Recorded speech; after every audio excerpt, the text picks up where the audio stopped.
Hello and welcome back to Custom Craziness. Today we're starting round two.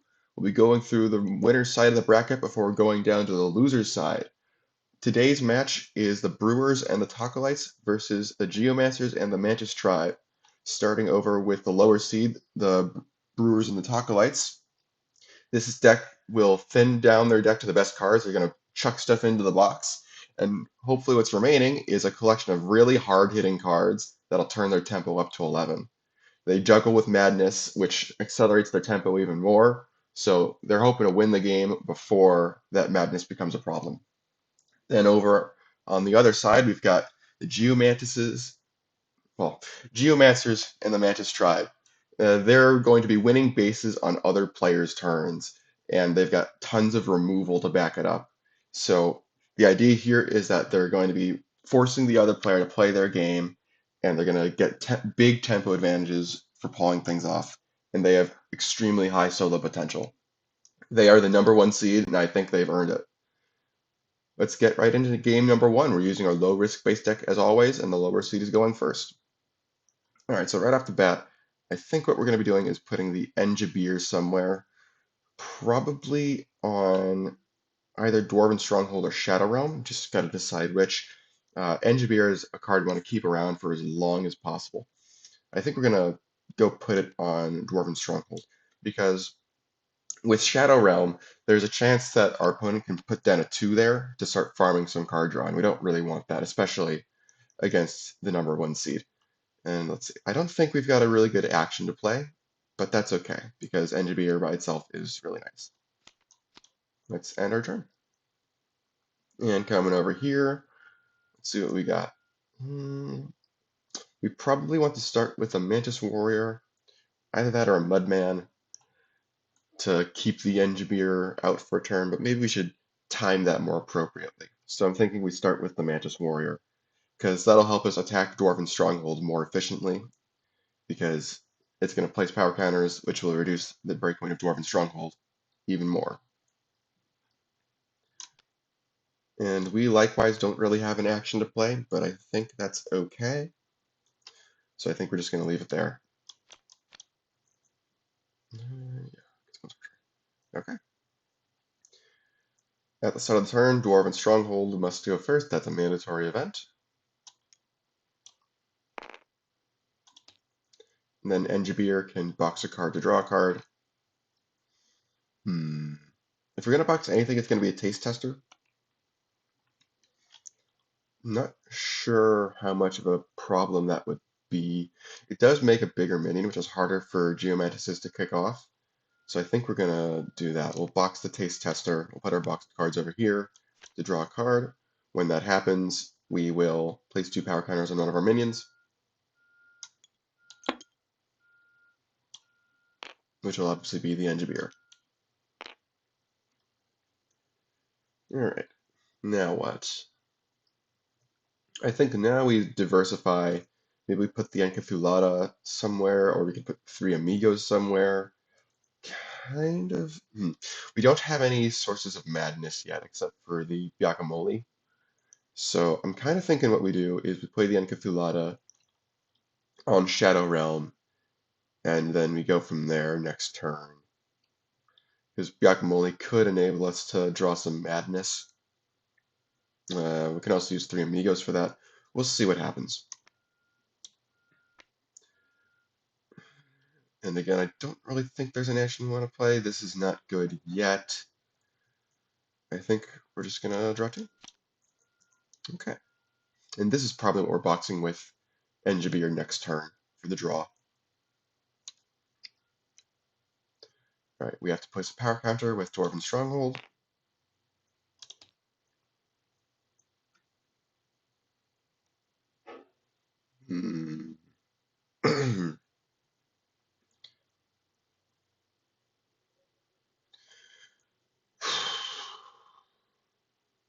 Kind of thinking we start with another Mantis Warrior. That would put the power at how much? It would be 12 out of 21. Actually, that might not be a good idea. It's risky, is what it is.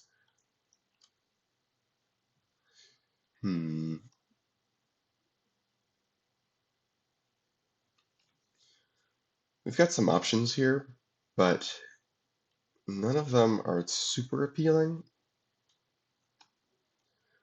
Hmm.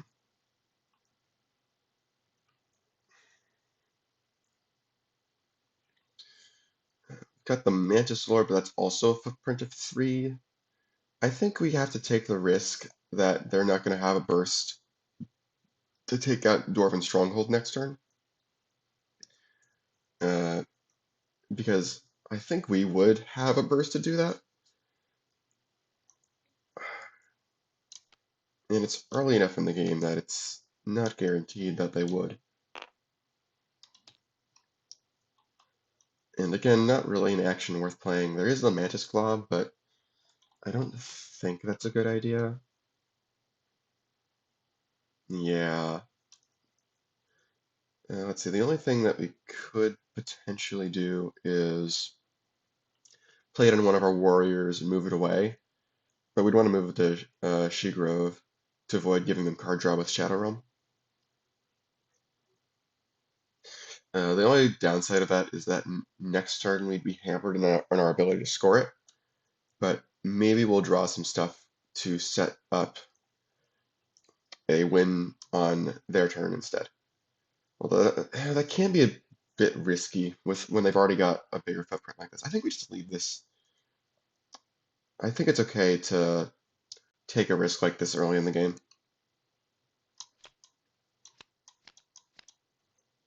Okay, so they drew some stuff that would set some wins up on the other player's turn. All right, we have to do this. Do they have a burst of what would that be? 8? I actually don't know if they do, even with the Encathulata. Let's see, they'd be relying on. If we do perfect pour this turn, that's 3, 4, 5, 6. Yeah, we can just play minion for 2. Okay, so yeah, it is pretty easy. And it's just a matter of what do we box. Yeah, we could even box a taste tester with perfect pour to cover that 2 power. Sure. Alright, so I think we're going to start with boxing gangs all here with Engibir to draw 3 cards in total. See if we get some better options. Alright, I'm not seeing any better options. But yeah, I think we're just going to go for Breaking Dwarven Stronghold. So we're going to play Perfect Pour, and we're going to box the Taste Tester and something else.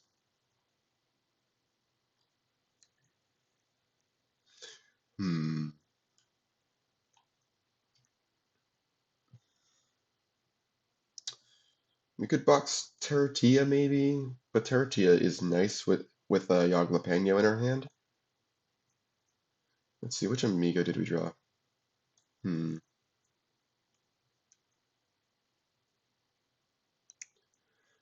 we play Guacamole, that's 15.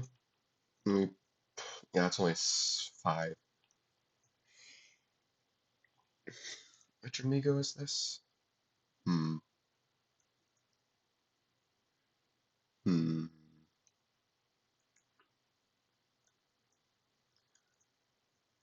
If we do Perfect Pour, that's 5, 6, 7, 8 by itself. Yeah. We don't have to worry about it. Maybe we do just box Terratia. It's a nice card, but I think we can go without it for now. There is another one of these, so we could draw the other one. So we'll play Perfect Pour. We'll box Taste Tester and Terratia. We'll place 3 power counters on the Encathulata with Perfect Pour. And then we box the Taste Tester, which will place 2 more.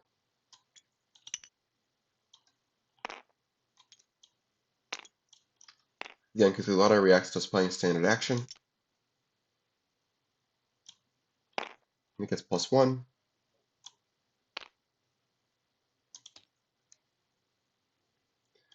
Okay. And now we have a free action play.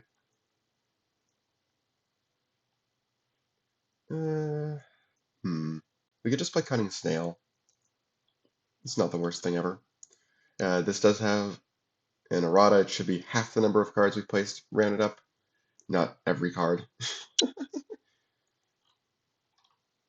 So yeah, I think we'll put Cunning Snail over here. Yeah. And right now it's a strength of 2 since we boxed 4 cards. Alright, Dwarven Stronghold is scoring. They don't have any of their specials right now, which is a little unfortunate for them. Oh well. So that's 4 and 2. And Jabir did pretty good work.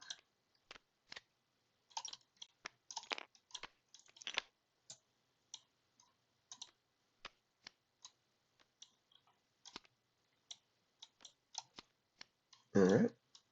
Echo Base is actually a pretty nice hit for Geomantises, since they are a bit of a swarm deck. Alright, what are we doing over here? Hmm.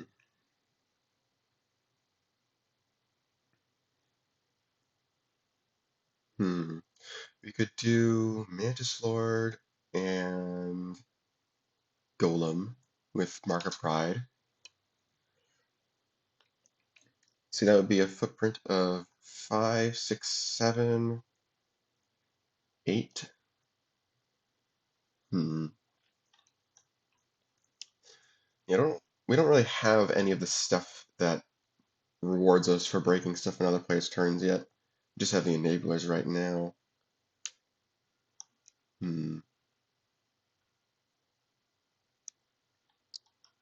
Maybe we just start with Golem right now.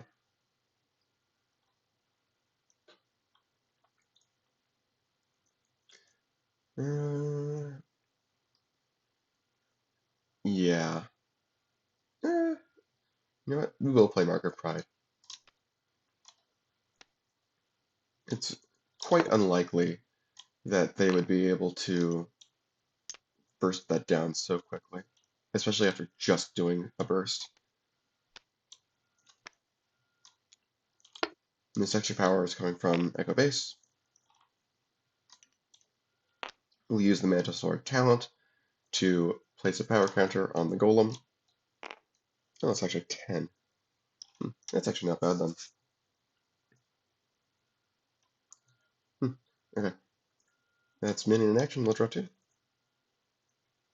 Start of the turn, Mark of Pride uses the breakpoint.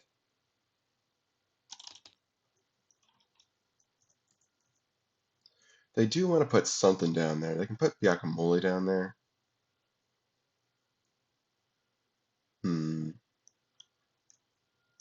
We do Guacamole and Jalapeno, maybe? Oh, and we're going to increase the breakpoint here by 2 till the start of the turn. Let's see. Yeah, I think this turn we play Guacamole and play Jalapeno. The next turn we can play an Amigo of our choice. Just get some presents down there. We'll put this, I think, also on Shadow Realm. Eventually that'll be a very, very efficient score. Yeah. Oh, when we play the Guacamole, we're going to draw Madness. Let's put that over here. All right. Ooh, this is good to see. Breakpoint goes back up. They do not have a... What's it called? The only minion is Mudman. That's what I'm trying to say.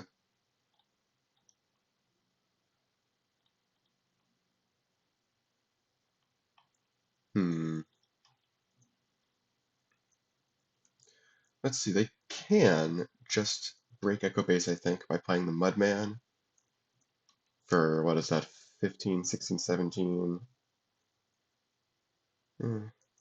This is only 19. Guess not.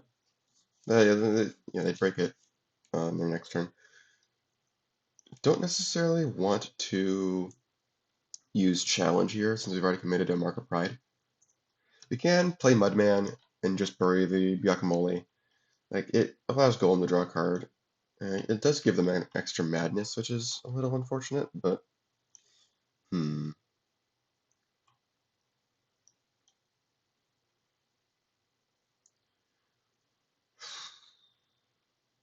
End of the turn. Frustrating.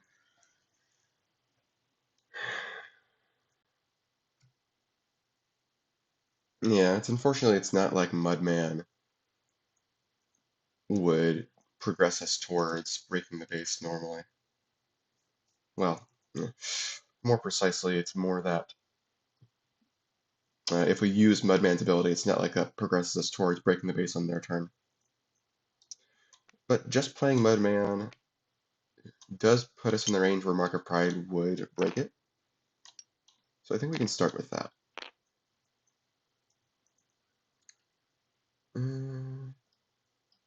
Think we want to wait on Terra Nova.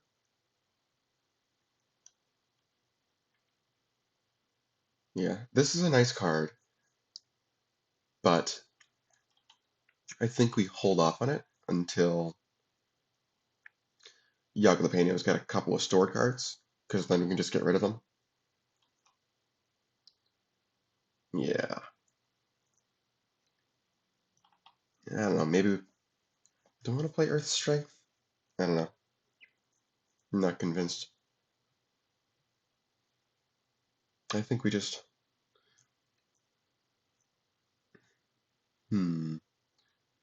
Yeah, fine. We can use Mantis Lord's talent for more power counters, I guess.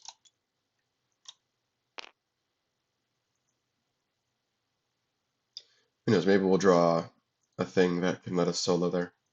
That'll be nice. We did not, that's okay. This breakpoint goes down.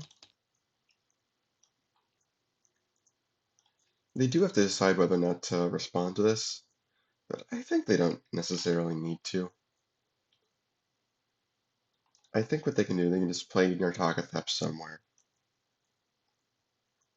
Maybe on Shadow Realm.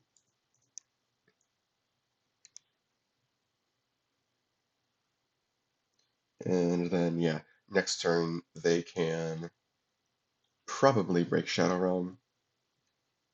Not entirely positive. But yeah, they've got plans. Put down your Tacothep. I don't think we should play the Madness right now. I think what we want to do is we could Eye of Asadahoth, but then they're attacking Shigro over Shadow Realm. We don't really want to put their minions in Shadow Realm, give them free card draw. I think we just let that go.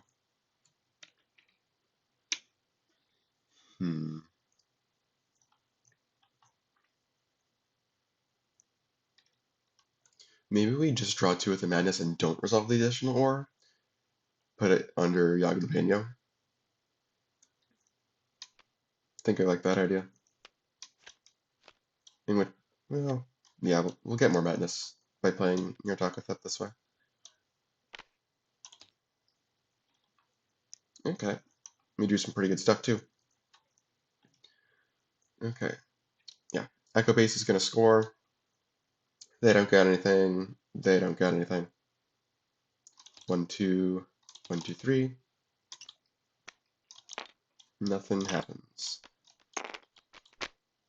That was fine. It was cheap. Ooh, recursion for Geomantis is awesome. If they can keep that base around until after they've used some of their better cards, that would be really nice. All right. Ooh, the Chaos Idea. All right, that's a good find. I think they're going to put a Golem on Shadow Realm.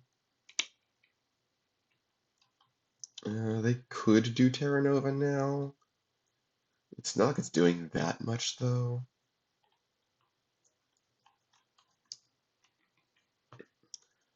let's say theoretically, they can bring the breakpoint down to 22, 20, 16, 15 before any cards are played. Yeah, I think they can Terra Nova now. Just bury these, get rid of the one madness. Alright, so we'll start with Terra Nova. Oh, we have to have a minion there. Okay, so we'll play Golem first, that's fine. Maybe we should play Mantis Warrior first if we're going to be doing that.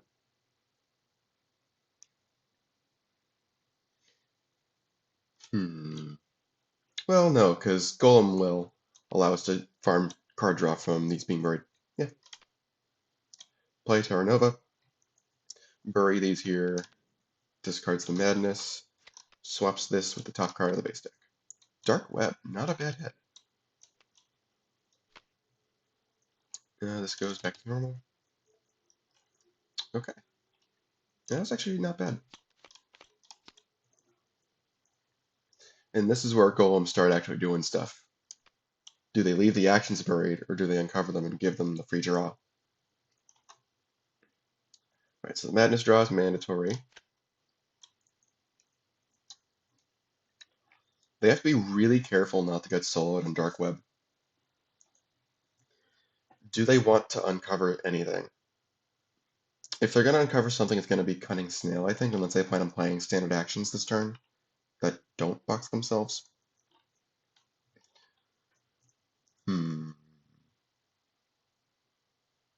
Let's see, what does hops do? Okay, that can be, that's just free movement. This should be 16 now.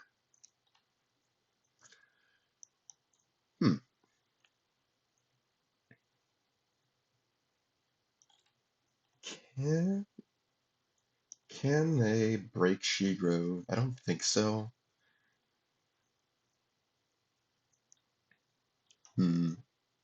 I think they do need to uncover Cunning Snail for more defense.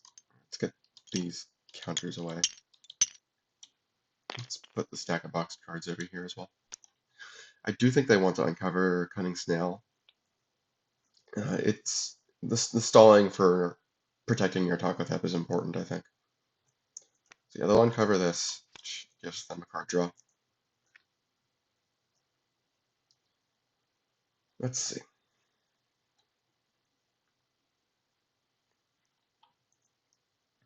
We do have to be a little bit wary of playing Chaosidia, especially if it scores on their turn. They'll have first special opportunity, which they can use to remove Chaosidia before it gets a chance to do its thing.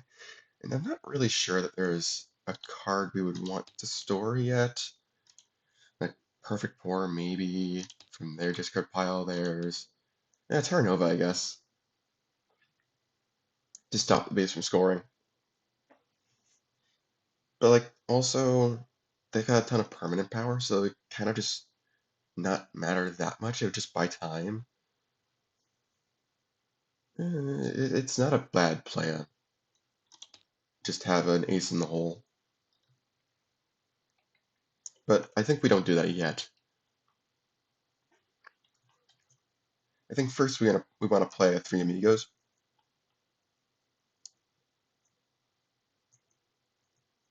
Oh, I forgot to say Cunning Snail is increasing the breakpoint still.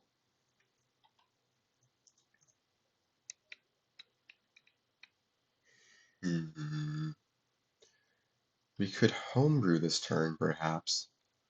But I kind of want to save that for when the stuff we box does stuff like hops and cheers. And I don't think that's quite the case yet.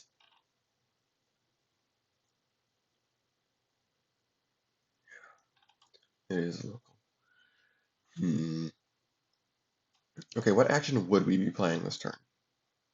Madness, return it. Just use Narcothep to draw 2 and return it. Or play more minions.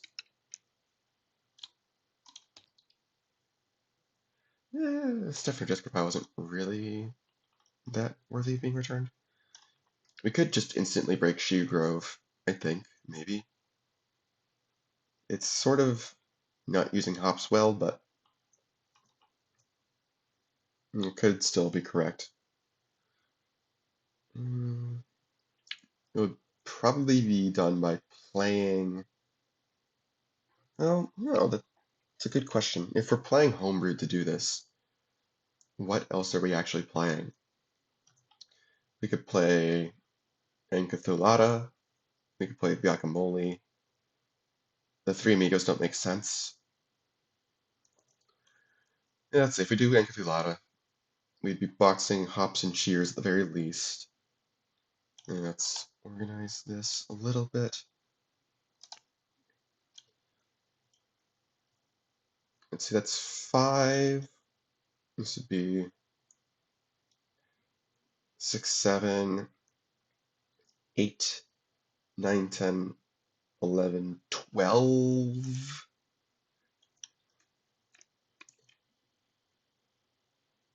Hmm.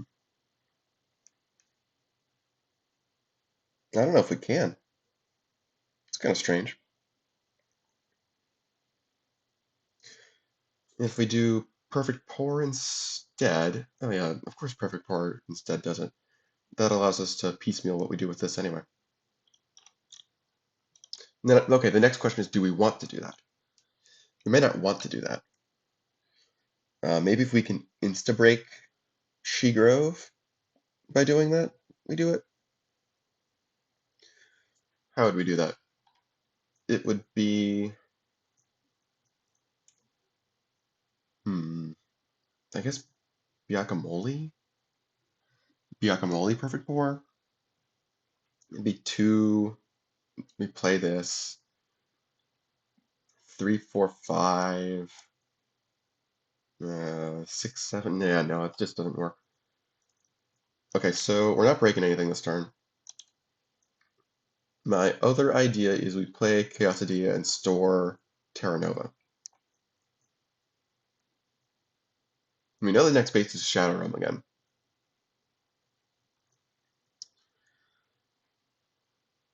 Yeah, just kind of force them to break it on their turn.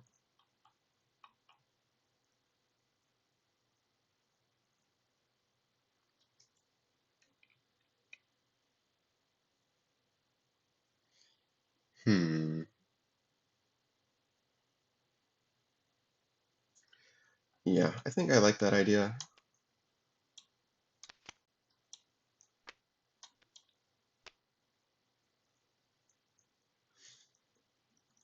And then what's our action gonna be?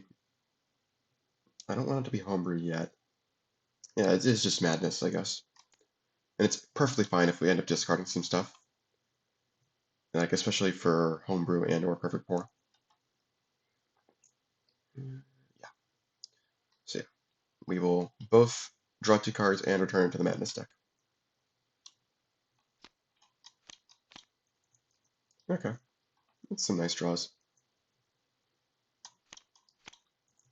1, 2, 3, 4, 5, 6, 7, 8, 9, 10, 11, 12, 13. Okay. I think we stack up our discard pile for homebrew and perfect pour. I think next turn is when we're gonna try a homebrew stuff. I think we save hops in particular for when we do a perfect pour burst. But everything else I think we can try to box all at once. So we do that. We can save Tavern Tussle. We'd probably be going for... Well, yeah, we can use Tavern Tussle with Homebrew to... Oh, go for Shadow Realm if we can do the 22. We gotta keep that in mind. Yeah.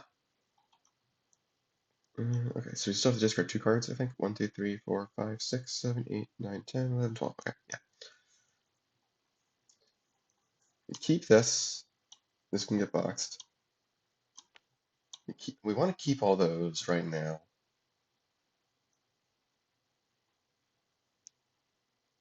I have a Sadaha that's powerful, especially for breaking up their come at me plays. So I think we get rid of Guacamole, get rid of Encathulata. They don't have a good minion to play. Maybe we get rid of the power counter amigo, because we've got the minion play amigo. Although we don't have good minions to play right now. Although we also don't have any madness. We will if your Taco survives another turn. I don't think we're playing multiple standard actions anytime soon. We'll get rid of this. And that should be 10. 1, 2, 3, 4, 5, 6, 7, 8, 9, 10. Yep. Yeah, and next turn we have a giant homebrew set up.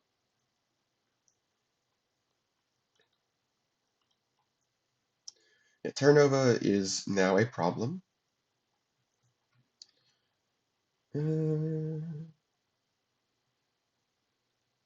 Let's see. How do they want to do this? I don't think they can quite break anything this turn. So what they could just do is put another golem out. I'm not sure I like that. It gets them multiple cards drawn if they do Yogg-Jalapeno, if they do uncover it. Which might just be what they need. Maybe we play Mantis Claw. With the threat of Terra Nova there. Well, okay. Nyarlathotep would get destroyed before Dark Web goes. And none of the three amigos are out, so there's no risk of a color out of Spice play doing anything impactful.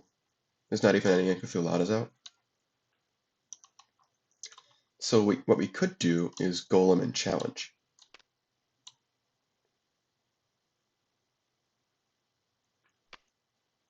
Does this keep? Okay. Looks like all the other cards stay there. What we can do is Golem and Challenge, because they actually have to add more power here to win the base now. And there's a not insignificant chance that we actually draw some of our removal cards at this point, especially with Stockpile in our hand. I would prefer if we were able to do this with... Actually, I'm not sure I like this. Yeah, I don't think that's smart yet. What we can do instead is play the Golem on Resting Grounds, get back a Mantis Lord, and then use Mantis Claw to move it over, and still reap the benefits of it being uncovered potentially.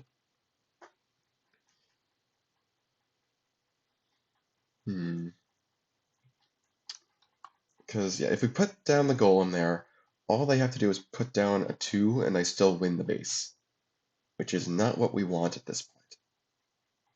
Not at all what we want. And even if we draw, let's say, Traitor Lord, or even Pitfall, which would be more efficient, I think. It swings the base, but I'm not sure that that's quite worth it. Because they can still do other stuff with their turn. So yeah, I think that's what we'll do instead. We'll do this. Shuffle this back. Mantis Claw. Move it over. And the minus power is not going to matter, so I'm not going to track it. Okay. Yeah. Finally, our first Mantis Petra. Alright. Are they able to put out 22 power with Homebrew? It's entirely possible. Oh, they have to drop Madness as well.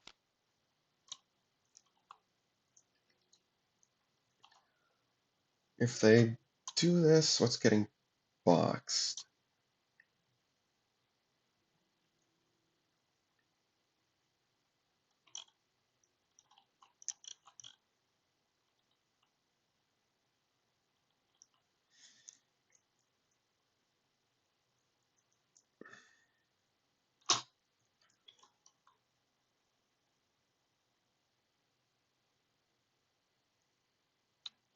Oh, do we want to uncover Yaglapeño?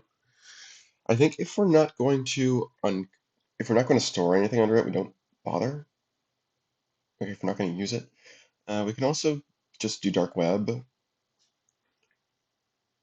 If we do that, it still be down by 2, so that'd be 21. Yeah, we can probably do that. It does kind of make this Terra Nova store a little bit useless, but it's fine.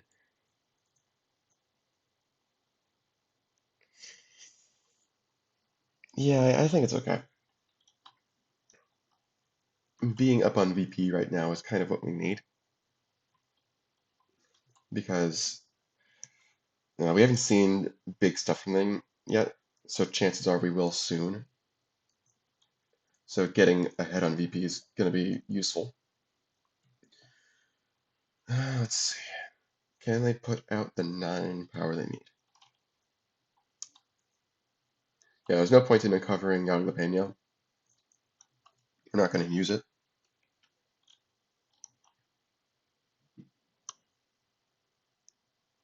Okay. I would prefer if we would be able to play Yagbanero as well, but we just don't have the action plays for it, I don't think. Yeah. And what would be really nice is if we can do this without our minion play. So we can put a minion on resting grounds, kind of keep our momentum. And we would want to do it with this one, I think. Okay, what are we boxing with homebrew? All of this, I think. I think we destroy resting grounds after we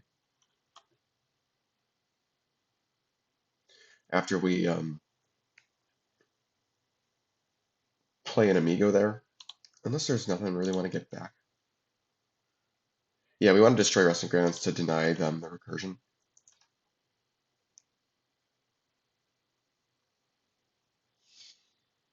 Okay, yeah. First, we should focus on dark web.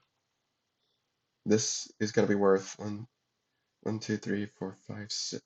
1, 2, 3, 4, 5. We're boxing 5 cards. So that'll go up to 9. Perfect.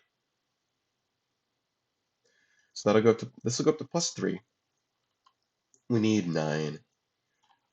This is 3, 4, 5.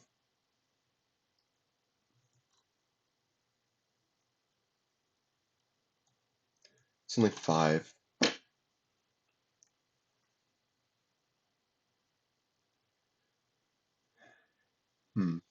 So we would not be able to break it that way. On the other hand, if we do perfect pour, hmm. On the other hand, we do perfect pour.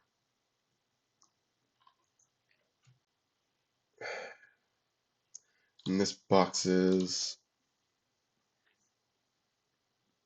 I don't know, let's say hops. Okay, we actually can't break dark web at all. I'm looking at it. This is what I'm looking at now.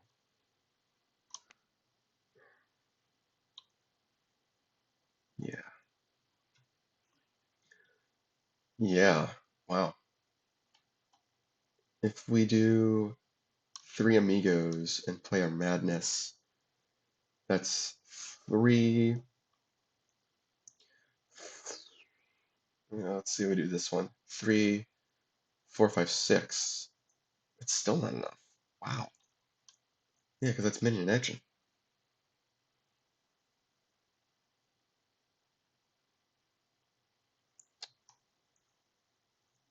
Yeah. Something worth thinking about is whether or not if we play the extra minion amigo and then we play the madness to play this one, can we use the extra ore from your Tacolytes to also place the counters? And I think the answer is no. I think uh, the way Nyarlathotep was worded, we're choosing this when we play the actions. So the or place 3 power counters text isn't on the madness yet.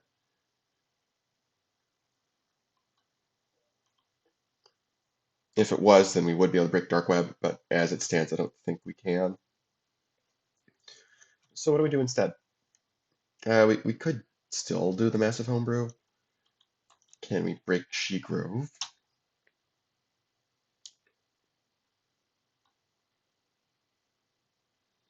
Let's see, that would be, yeah, that would be 3. No, because we determined that homebrew is only adding 5 power. Perfect Pour can add 5, 6, 7. Yeah, that's a way to break Dark Web, I guess. Yeah. So if we play Perfect Pour to box the Taste Tester and Cheers specifically, Cheers will give us +2. Taste Tester will give us +2 for 4. This is 7, and then our normal minion is going to be at least 2.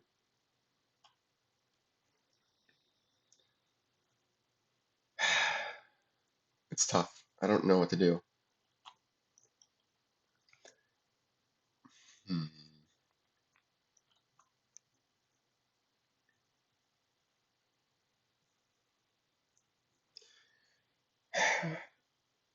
The fact that we can't do this unless we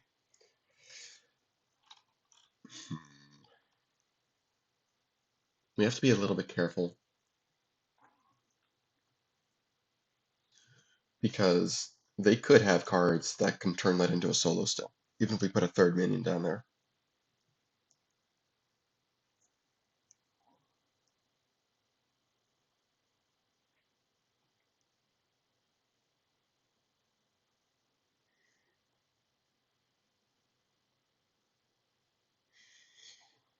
Hmm.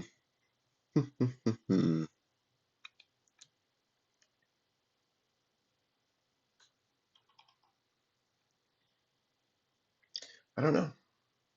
I really don't know. Maybe we can play one of the amigos somewhere else.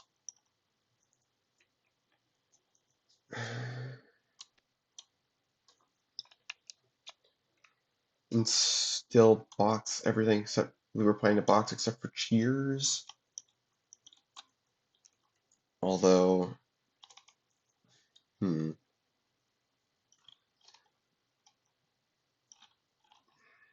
yeah, that's not a bad idea.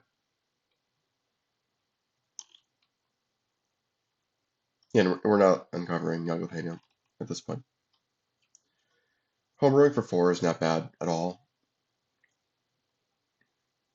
especially when we have Perfect Pour to still take advantage of some of the stuff. Yeah, I think I like that plan. Going for Dark Web's a bit expensive and still risky, even with that big of a lead. Partly because of Dark Web's ability. Yeah. Okay. That's what we'll do. We'll do 3 amigos. I don't think we're gonna shuffle anything in. We'll just homebrew. Box these 4 cards. So we start by drawing 4 with homebrew. Homebrew itself is gonna go to the box as well.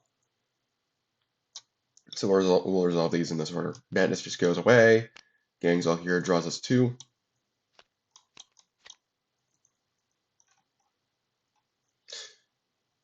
Yeah, you know what? We shouldn't play the Amigo first. There's no point in doing that if we're not going to use Resting Grounds.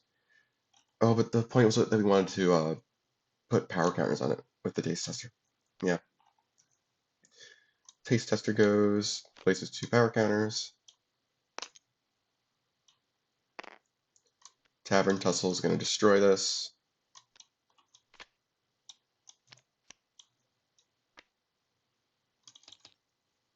And then Homebrew goes away. Okay, now we have our action play. No, we don't have any plays. We used all our plays. Yeah. So yeah, since we're not breaking anything, we're going to increase with Cunning Snail instead, which is going to get more powerful now. Significantly more powerful. Yeah, now we've got some stuff going. 1, 2, 3, 4, 5, 6, 7, 8, 9, 10, 11, 12, 13. I don't think we need Cheers in our hand at this point. I think that's just going to be perfect pour fodder eventually. Well, it could also be Yeast Beast fodder. Well, there's not really anything to grab with Yeast Beast. Alright, so that's one discard. I don't think we need engineers anymore. Dash of Madness is an interesting idea. Can this search our hand? Yeah, it can. It's not really doing much, because we only got one Madness in our discard, right? Yeah. It doesn't look like we're going to be taking that much Madness dead out this game, so I don't think we need Dash of Madness in this 10, right?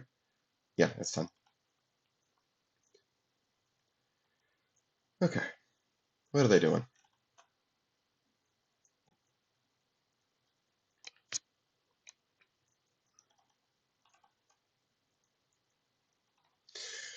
What are they doing? At some point, they got to start winning bases, you know?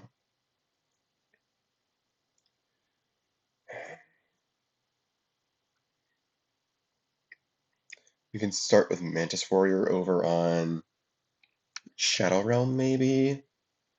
I don't know.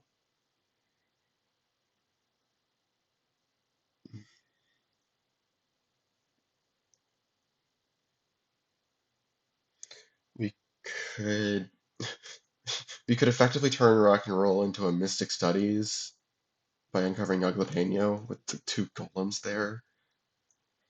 Like, I guess we could do that. Can we just break Dark Web, maybe? That would be so nice. I don't think we can, though. Not with a power threshold of 13. This would be 3, 4, 5. We don't really have actions that add power except for Earth Strength, which only adds 2. E. I don't think we should risk. I don't think we should gamble on drawing our removal cards with Dark Web. Mm, Give me 1 minute. Need to go and do something real quick.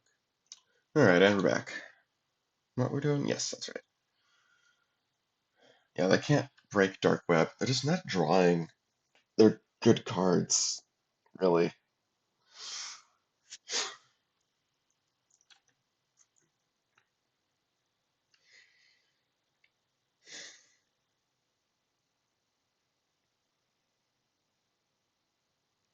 What would the point be of doing Mantis Lord and Challenge? That's what, 7, 8, 9 power? Uh, Naratokathep would go away.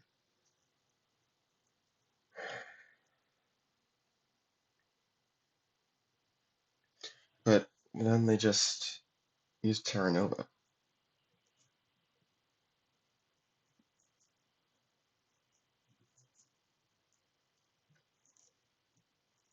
And yeah, we wouldn't have an opportunity to stop them.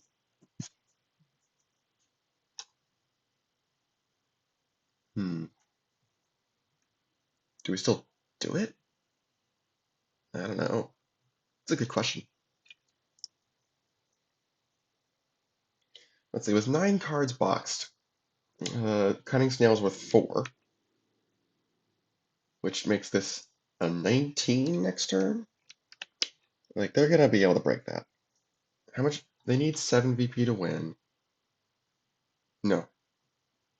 Yes. No, they need 9 VP to win. Math. Yes. They need 9 VP to win, so just a double score wouldn't work. They'd have to triple score to win next turn. And that seems unlikely.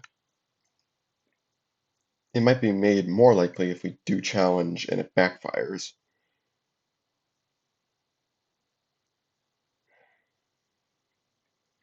The long and short of it is we're not gonna have time to score anything if they decide to Terra Nova Dark Web away. There isn't really any base that would particularly hurt them, but it does at least get Nyarlathotep out of the way. So maybe it's still a good idea. How much power would they need in order to still win the base? We would have 7, 8, 9, and they'd be down to 3, so they have to add 6 more still. I mean, They've got printed 6s. That would save Nartakothep even. This just seems like a bad idea. Not the time for this. Yeah, they're gonna have to play catch up, and they gotta hope they see their good cards. So I think they start with Mantis Warrior over on Shadow Realm. They just need their good cards.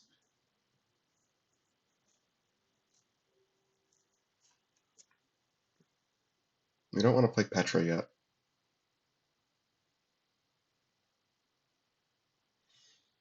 Who knows? Maybe we put Earth Strength on one of the Golems. Maybe put on the one with Mantis Claw. Yeah. I'm gonna just do this just to play it, just in case it matters eventually. It's more incentive for them to uncover Yaglapeño, I guess. Although, I suppose it's not like this is going to stick around for another turn. Yeah, so we'll put it on the warrior instead. Yeah. Yeah, alright. We'll go with this. I don't necessarily like it, but they're not drawn well. Yeah, they're still not drawing good cards. Okay, this breakpoint goes down because they have the most power. Tacolytes draws a Madness. Cunning Snail, probably reducing the breakpoint by 4. And I think they can just break Dark Web now. If they do manage to score double Shadow Realm and Dark Web, then all they need is Fine Wine for the last VP. And they're pretty close to the 12 cards box they need for that. Like they're a perfect pawn and a Yeast Beast away from getting there. Yeah, I think I like that. If we can pull the double score off.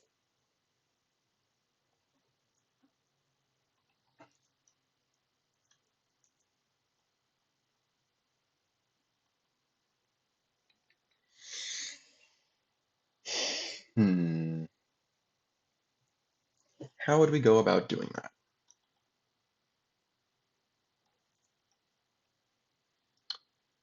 We probably wouldn't want to play Brewmaster yet unless, well, if we can get the double score, it doesn't matter if we play Brewmaster because we can play Yeast Beast next turn to grab Fine Wine.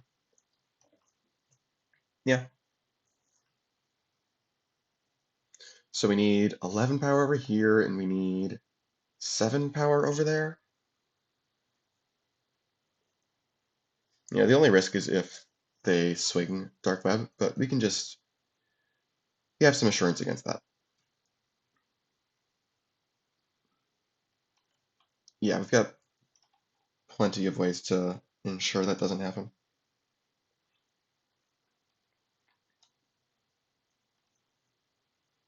We could also just settle for 1 score right now.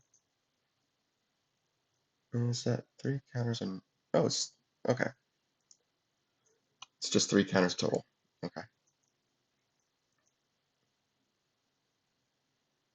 Can we play Brewmaster right now? And still break Dark Web? We'd want to play Perfect Four first. This is extra minion power throw less. Okay.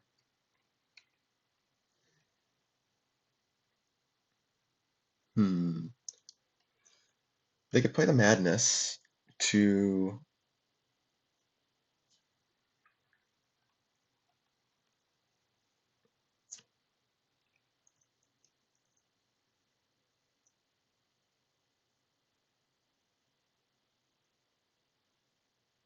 They can play the Madness to... Well, they can also use Brewmaster to play some more Madness. Sure. That is a thing that can happen. So if they do Perfect Pour Brewmaster, they've got plenty of stuff, I think. Perfect Pour would be boxing...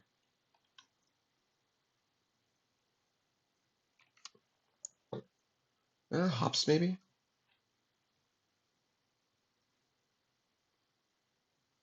Or Cheers.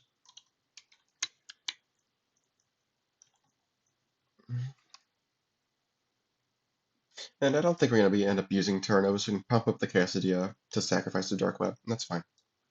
Because they only have 5 power there. No, I don't like that. It's risky. It's too risky. They do want to put a third minion there.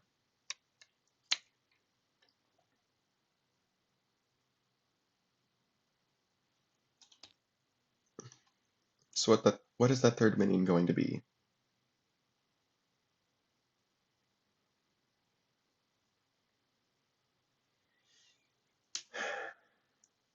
Perfect Pour, boxes.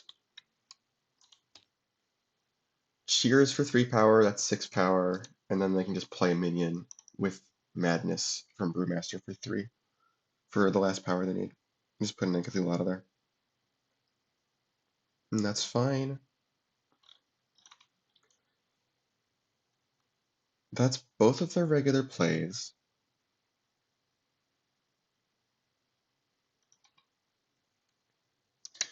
Is it possible that we can double score if we get lucky with Terra Nova?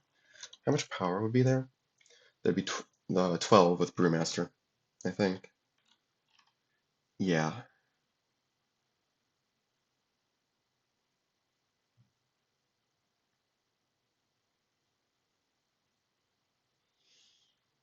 Yeah. I don't think that's worth it. I think what we can do is we can Terra Nova She-Grove to protect Brewmaster a bit. Yeah, sure. So we'll start with Perfect Pour. Box Shears will box, doesn't matter, Cthulhu. We've now boxed 11 total cards, so Cheers gives one of our minions +3. That'll be, yeah, I think I'm going to do Nartakatha. And we'll give him the perfect, we'll give Chaos Ideas some of the Perfect Pour power as well. Nartakatha's an 8, so as long as we keep everything else below that, we're fine. And then we'll play Brewmaster, shuffle our discard pile into our deck, and then search our deck for a standard action, play it, then return to the box, which will be Madness. We will play an extra minion power 3 less and draw 2 cards, because it's going to the box anyway, so it's not going to count against us. We'll just play an Cthulhu. Okay. Dark Web is now scoring. Your Tacolyte gets taken out by the base. Let's see, they'll play Terra Nova with Chaos Idea to swap She-Grove. Pandora, perfect.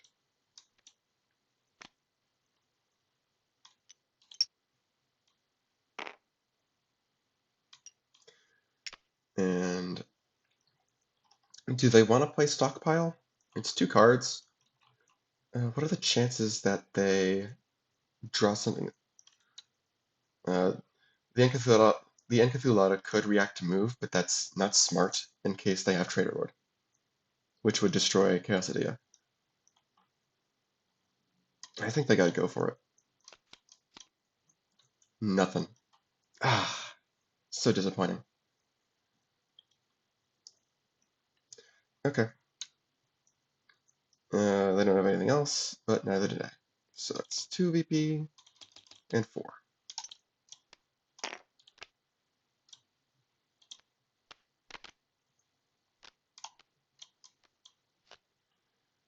Alright, these go away.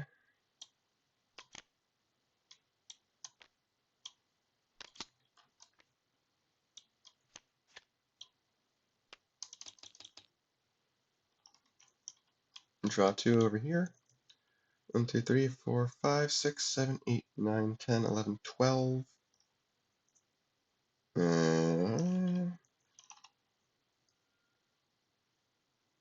We can go perfect. Get rid of a taste tester, and don't think we need Terra T at this point. We've got all the amigos in our hand. Okay. Yeah, they gotta start winning some bases. or else they're just sunk. They'll draw with Shadow Realm. Gosh, man, it's just awful.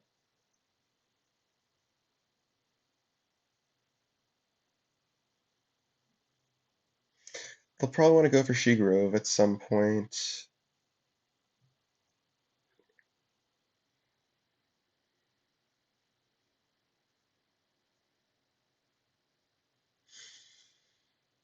Hmm.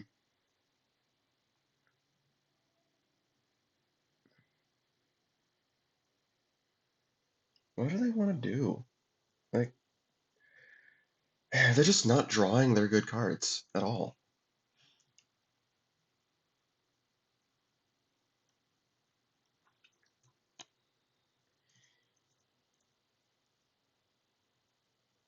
The Mudman can't do anything. The Petrus can't really do anything. Mantis Sword, I guess, can do something. Move the Warrior over to She-Grove. I need another minion there to use Mantis Lord in the future. This is just a mess.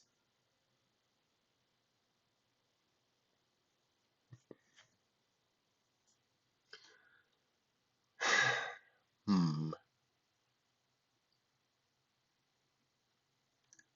They would really like to get a high value solo like Pandora, but they're not kicking off Brewmaster. If they draw Traitor Lord, they could potentially kick off the Amigo, but with the way their draw's been going, that's not the most likely thing ever. We can play another warrior here, I suppose, for now.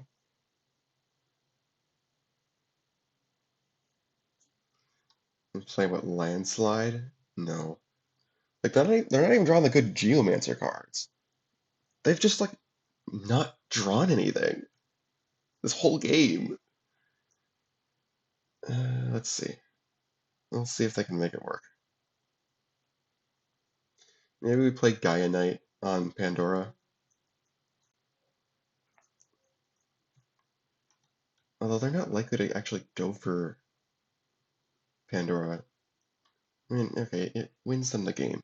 That's true. But we also know that Fine Wine is active now for 1 VP, so which means they can win by winning Shadow Realm as well. I think we have to bank on being able to win Shadow Realm, potentially even solo it.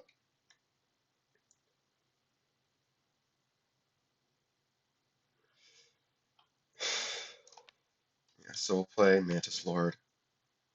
We'll use its talent, gain some power. It gives them card draw, but I don't think we care about them drawing cards at this point. I think they've seen basically their whole deck, and they've got Brewmaster, so it doesn't so much matter. Like, if we're gonna do this, we have to really commit to being able to win the base. It's a bluff right now, unfortunately, unless we draw Traitor Lord or Pitfall. But I think the bluff is all they have at this point. They just haven't drawn anything. Oh man, landslide. What we could do is landslide the 3 amigos. That prevents them from drawing the card, I guess, from Shadow Realm.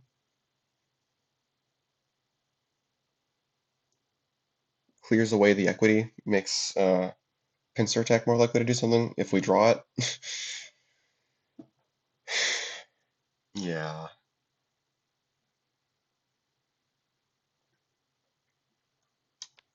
I guess we'll just do this.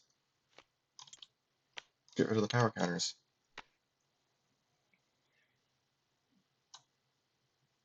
And draw 2. Ah, finally. Yeah, they're just going to uncover this, obviously. The only thing it does is it gets rid of the equity, which isn't nothing. Can we win this turn? We'd have to break Shadow Realm and play Fine Wine. Let's just start with breaking Shadow Realm. Being careful to distribute power among our minions. This is what extra minion play, right? Yeah, so as long as we have a few minions there, we'll be fine. We'll at least get VP, even if it gets swung.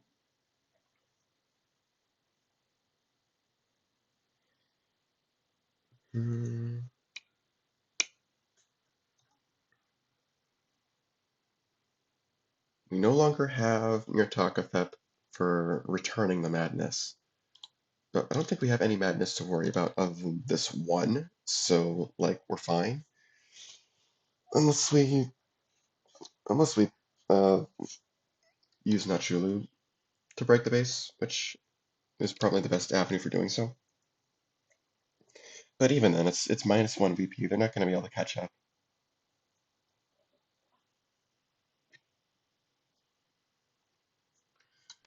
So if we do this, that's what, 15, okay.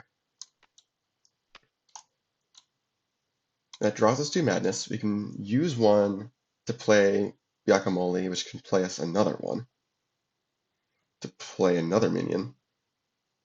That'll be what, 17, 20. No, it's only 20. Oh, but then we have Brewmaster. Yeah, we're fine. Yeah, okay, so we'll do this. We'll play a Madness to play an extra minion of power 3 or less, which will be a Byakuya, which will play a Madness card to play another minion of power 3 or less, which doesn't really matter. I guess we'll bank it for now. See what Brewmaster can do.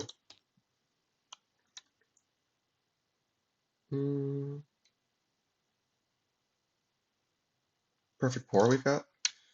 We've got Perfect Pour can... Oh yeah, box of Taste Tester. And that's the stuff we need. So we can play that extra 3 on a different base. Cool. Yeah. So yeah, Brewmaster will play Perfect Pour, which will box Madness and Taste Tester for 5 total power counters. We should put these here. No, we should just spread them out. 2 of them have to go on the same minion. But other than that, we should spread it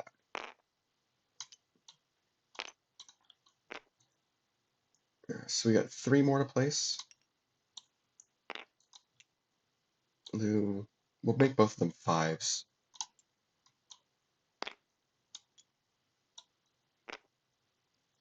And then we can play a 3 on another base. We'll just do Engibeer. We'll put him on Pandora. Yep. Shadow Realm is now breaking. Yeah, they've got Pitfall. The biggest they can take out is Nachulu, which only takes it down to 10. Man, they're just having a rough go of it.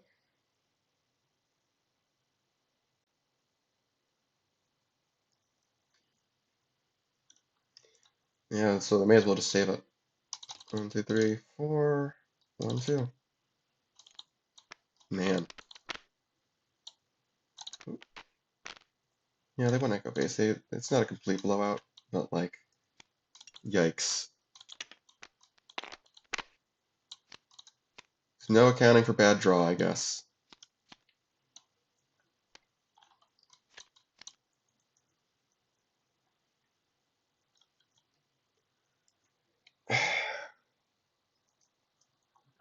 Yeah, they have to just go for broke. Like, do challenge, go for broke. Challenge with nothing to back it up, go for broke.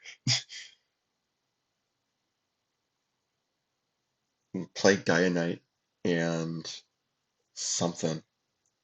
We'll play Gaia Knight and challenge and Flaming Airy.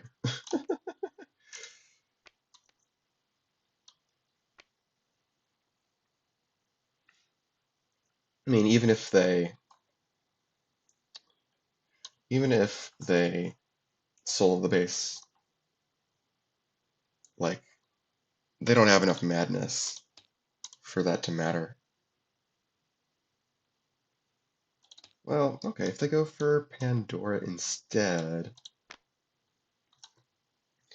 they have Pitfall to take out Brewmaster. Then, theoretically, Traitor Lord could swoop in to destroy an engineer. And that would be 14 VP. Do they have two? They do have two madness, but for all we know, Brewmaster can play Fine Wine for free, so they can still put one of those madness back. It's the best they've got, you know? Alright. Man, they don't even draw it. How disappointing. That is so disappointing. Alright. Yeah, Brewmaster plays Fine Wine for an extra VP. We've returned 15 cards to the box.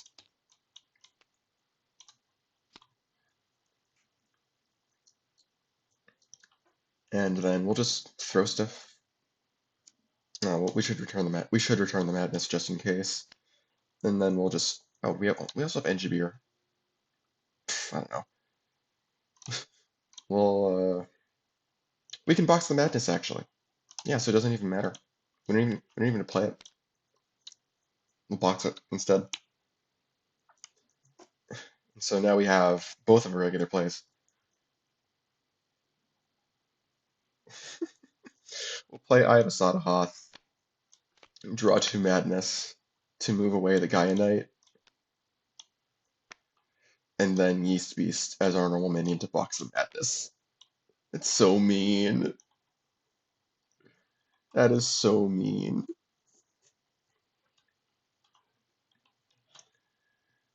Yeah. Let's see. Yeah, Brewmaster played Fine Wine. It doesn't even matter what we get with Yeast Beast. We'll grab your talk of that, I guess. Yeah, because Brewmaster played Fine Wine. Engineer boxed the Madness, the first Madness. We drew two with Eye of Asad Hoth as our normal action. Yeast Beast boxes both of them, and we end with no Madness. That's silly. Final score.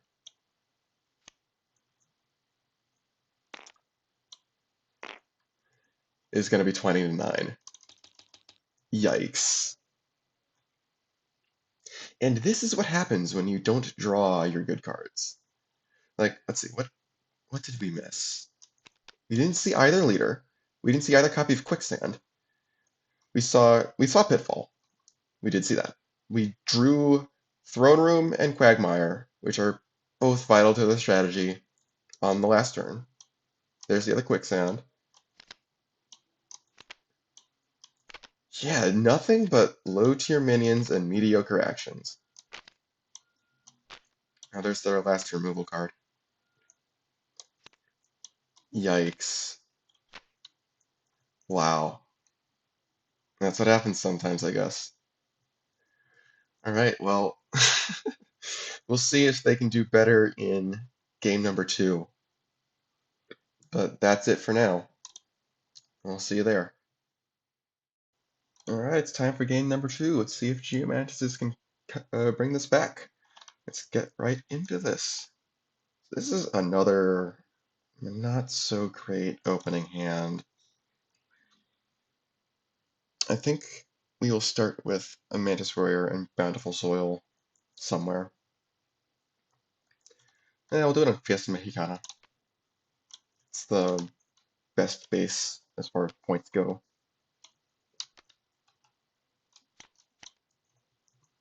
Okay. Seeing a Petra early is nice. You can put Mark of Pride on it. Okay. So these two have some nice synergy if you don't want the madness. Takes a couple of turns in order to pull what it's trying to do off, though. So I think what we do is we play Nachulu, not on Fiesta Mexicana yet. We can also just play Encathulata somewhere. Was that played or moved, or it's just played? We can also just play Encathulata somewhere. We don't really have anything good to box with Yeast Beast yet, so we're not gonna just play it for the sake of grabbing probably Nyotakotha. It's not that important. It's not worth giving up these two, like especially this. So I think what we'll do is we'll just play Encathulata and call it there. Okay. Now we're getting some good stuff to box. We can put the power counter from Taste Tester on the Encathulata, which can move itself. Alright. So I think our plan was we're going to play Mark of Pride, play Mantis Petra, get the power counter from the Warrior, and this breakpoint reduction isn't really going to matter yet. It's not that early in the game. And then we'll play Golem as a regular minion on Winter's Redoubt. Yeah. Okay, finally they're seeing some actually good stuff. Alright. Yeah, I think now they do Yeast Beast. Okay, this breakpoint does go down. I think they can afford to. Let's see. Can they afford to put that on Fiesta?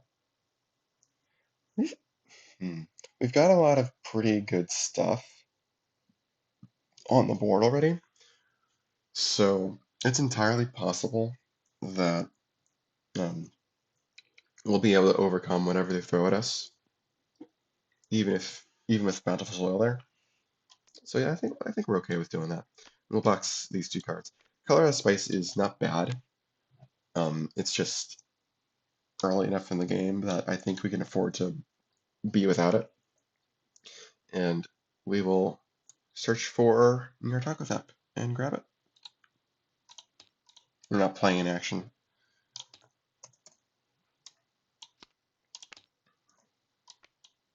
We don't really need Brewmaster yet because we don't have much of a discard pile.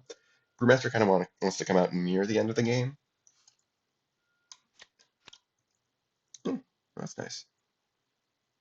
Cool. All right. Oh, and we have to do Bountiful Soil. Now it's the end of the turn. Breakpoint goes back up.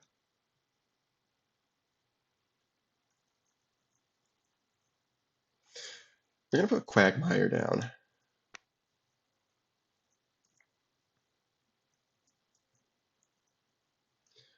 And I think I'm going to put Mantis Warrior down on Force and Nibel.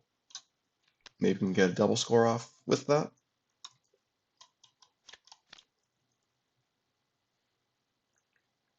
Yeah, Stockpile's a nice hit. This is now a problem for Alcoholites, because that's gonna really hurt the Encathulata. Oh, we forgot to put power counters. Oh, only two. From the taste tester being boxed. There we go.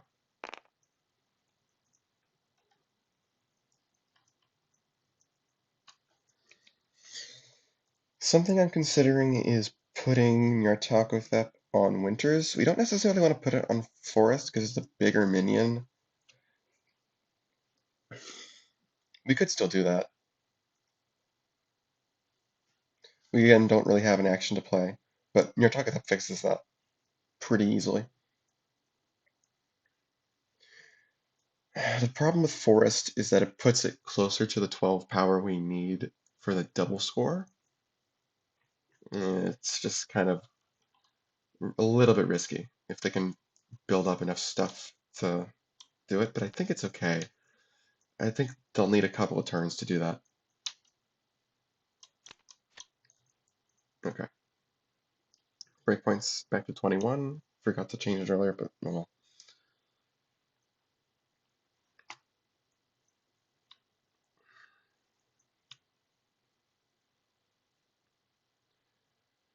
Let's see, if we put the Golem down there,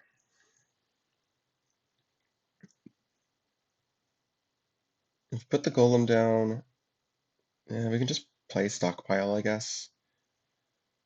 We can also just play Mark of Pride and reduce the breakpoint by a total of 6. That would be, what, 11 power? 11 power total. We would have 9. Wait, that doesn't make sense. Yeah, no, it'd be 13. It'd be 13 power out of 15 breakpoint. Okay. Yeah. Especially with Quagmire there, that's actually not a terrible idea. We can also just play Stockpile for draw 3. Uh, Quagmire, it might slow them down or make them less likely to go over there, but uh, they can also just maybe afford the discards, we don't know.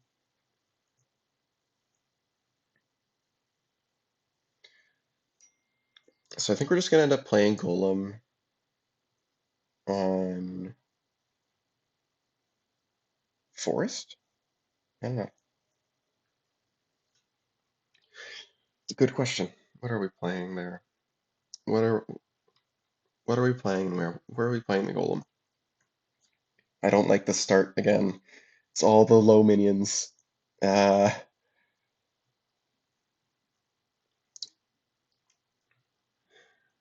hmm.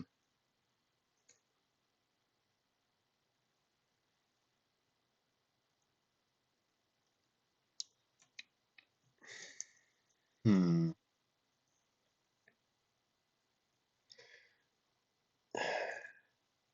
Yeah, it's 13 out of 15. Yeah, it doesn't quite break the base. And it's only 9 power, and they've got a 4 power and Cthulhu already. They can bust past that really easily. We don't have cards to we don't have anything that'll actually like back up what we're putting out. I think we just do this. Yeah, that way, and our Petra's powerful enough that if they do go for it, we can move it away to Forest and double score. We wouldn't win the double score if we want to move the Petra away again, though. I mean, that might be worth still to get Nyarlathotep out for cheap. Yeah, we'll go with this. Oh, look at that. One of the good minions. Oh, man. Alright, this goes down to 19. They can obviously do the math over here. And it's pretty clear that if they break Fiesta, Forest and Nibel's fallen too.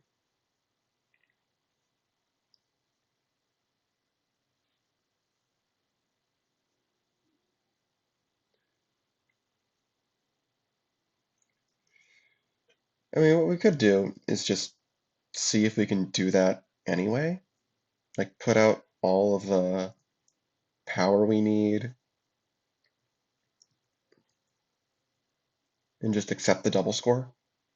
Try and get 7 points out of it. Yeah, that seems fine.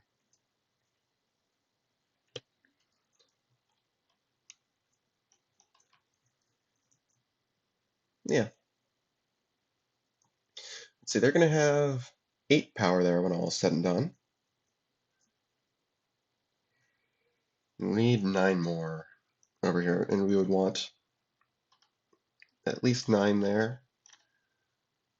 Let's see, Nachulu is 6 of the 9 we need. We need to discard a card to get that there, though. Yeah, I mean, I guess that's okay. Ooh, Bountiful Soil makes this tricky. That would be 7 of the power we need, potentially. Hmm. Maybe we can use Eye of Asadahoth to move over the Golem.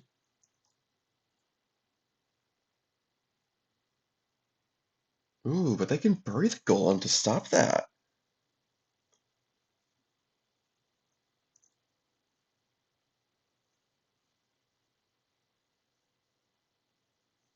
Wait, no, would that steal the golem if they do that?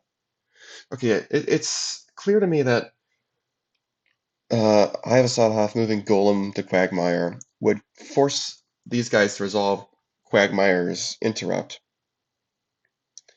What I'm not sure of is who gets to decide what happens to it. I think that these guys would get to decide what happens to it, so they could just discard a card to avoid burying it. That's still expensive for what it's worth. Yeah, this is still pretty darn expensive. And it doesn't get us power on Forest.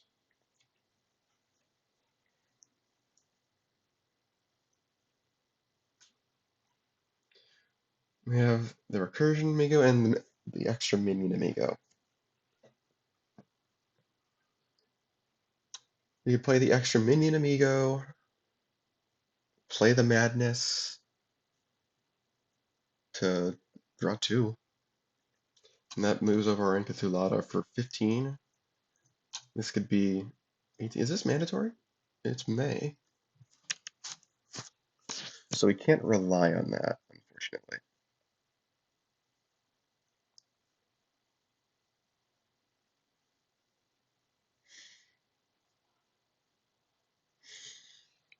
It's also not a great use of the extra minion play amigo.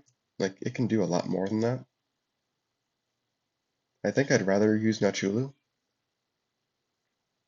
It's a lot of madness to be taken out so early, though. That can backfire, certainly.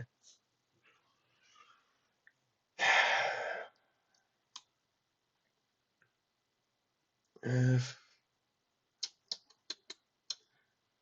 playing the second Yeast Beast to grab like Perfect Pour or something would be super expensive, although it would work. Perfect Pour would be 3 counters, make the Enkathula 4, 5, 6, 7, 8 when it moves. We would still need more. Yuck.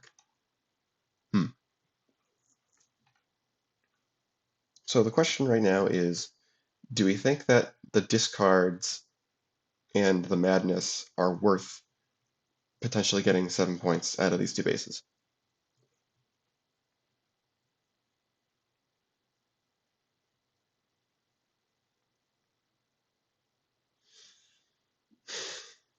We can discard the madness. If we play...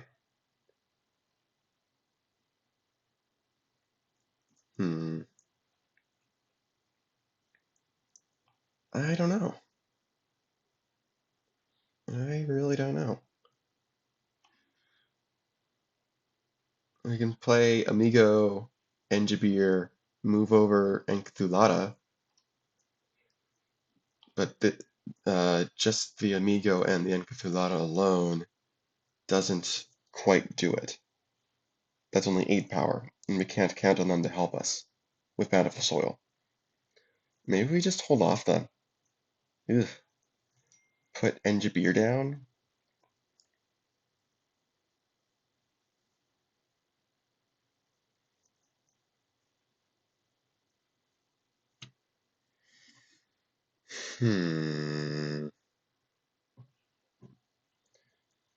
Put down Enjabir. Play the Madness for draw first. I think I'm okay with that.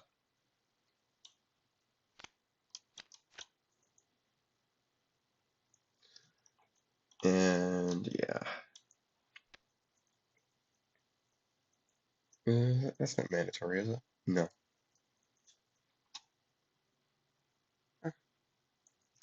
Cool.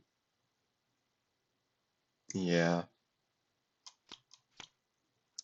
1, 2, 3, 4, 5, 6, 7, 8, 9, 10. Okay. Breakpoint goes back up. We've got Geomaster in the house. We can use that to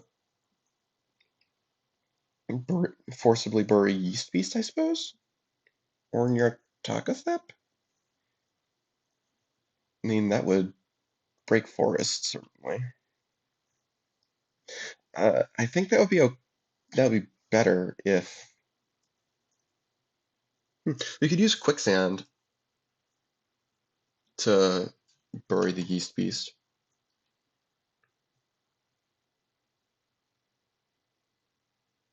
Yeah, we could do that. Hmm.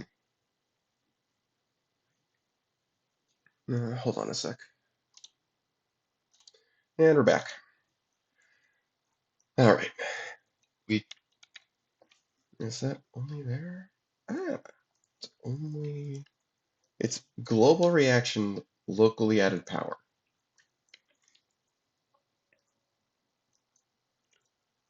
What we could do is play both Geomaster and Quicksand this turn. We can Geomaster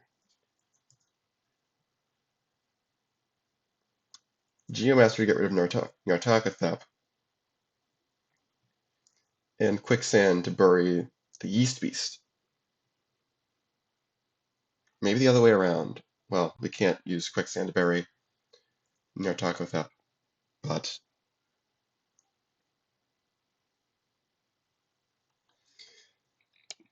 if we do Geomaster now, that's 15, 19 eventually. Well, 20, I suppose, once we account for Bountiful Soil. Oh yeah, that would put the thing in range, and they would definitely want to uncover it for presence. Hmm. I guess it's not super clean cut. And then what would the action be? It could still be Quicksand. Quicksand to bury the Enkathulata. Take that out of consideration. I like that. Now they're gonna start putting the hurt on. I like this plan.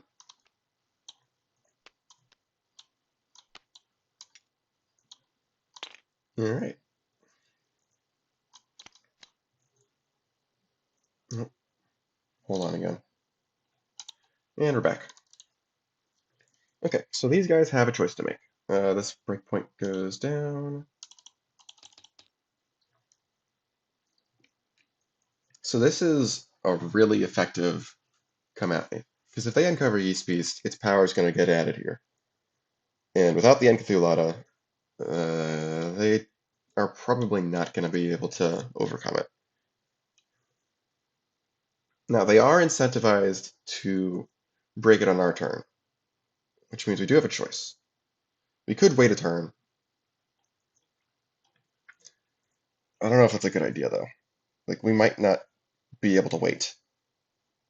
Uh, it's tough. We got to decide this before we do anything else, because it's the start of our turn when we can uncover stuff. We would not have to resolve Quagmire, obviously. But with 15 power there, we basically have to concede and just pray that they don't have the stuff that can uh, shoo it away for a solo. And I'm guessing at this point that Force of Nibel is also lost. So what we can do is do that and put more stuff on Force of Nibel to make sure we at least win that, do some damage control. And I think we have cards we can box at least for the second Yeast Beast. Grab Brewmaster. Box. Yeah, we can box this and box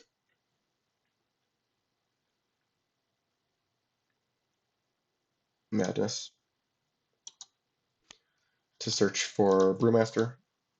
Oh, he was right on top. Oh well. This draws 2 cards. Geomaster reacts. We're just going to put the power on Geomaster itself. because it's not on any of the minions, and we know Geomancer's not going to move away. Bountiful Soil will react, place a counter on the Petra.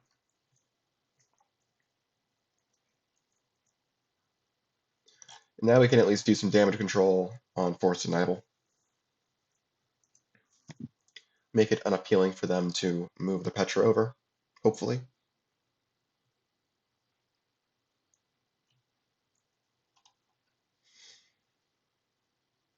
I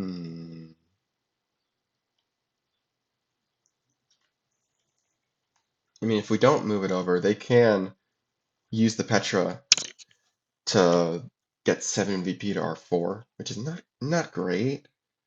Yeah, we can survive it, I guess. I'd rather not, though. We only need 3 more power on Forest to double score it.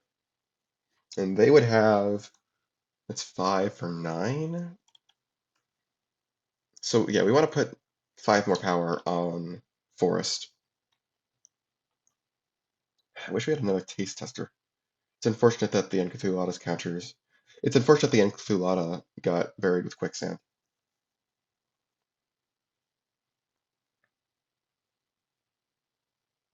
We can use Nutjulu to get the power we need on Forest.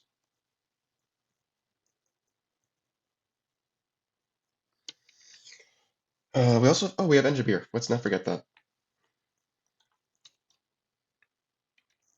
We can box an Encthulada for that. Well, let's see. Cheers would be worth 1? Nah. I think we just do this.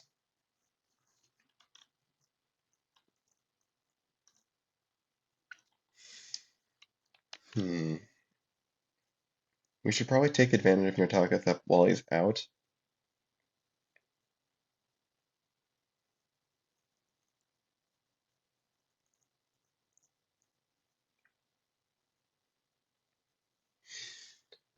We could also Ibisada Hoth to stop Fiesta from scoring. The board is getting kind of crowded though, so I think we need to just act.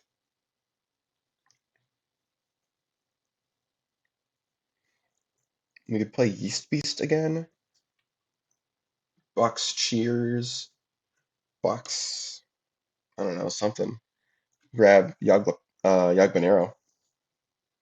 That'll get quite a few cards stored under it. Sure. That's not a bad idea. That's not a bad idea at all. Yeah. The only question is what else are we boxing? Terra, I guess. Yeah. This gives us 2 power to one of our minions.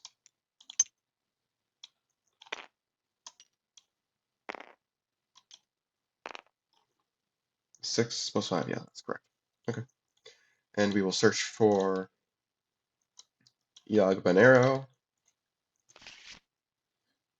And we'll just use our normal action play to play it. We'll put it on Winter's Redoubt. Alright.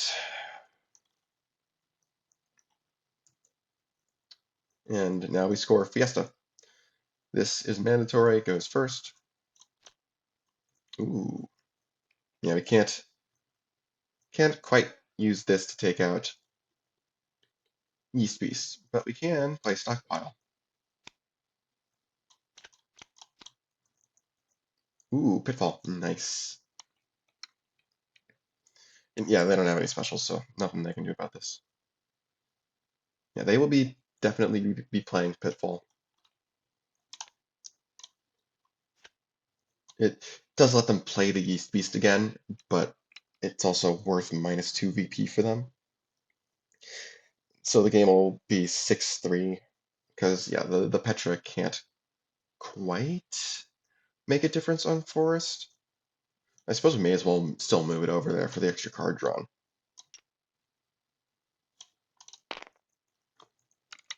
Even if we're just going to move it away again. Yeah, it's only there. Okay, cool. And Yeast Beast stays, everything else goes away. It doesn't get stored under Yagbanero, which is nice. Geomaster did its job. A lot of cards did their jobs, actually. Ooh, Central Souk. That's not the best thing to see off of Pitfall. Oh well. Alright, Force Deniable. It will score both with its ability and without. Petra has to draw a card. But yeah, that'll just move it away, since we have a base, another base with a minion. Which of these came first?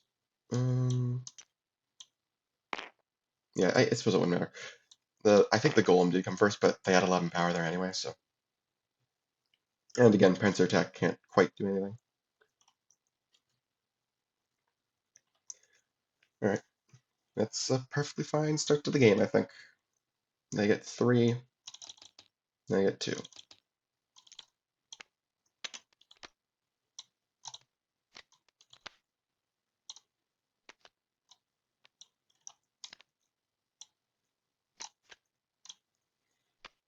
Alright, now we draw 2.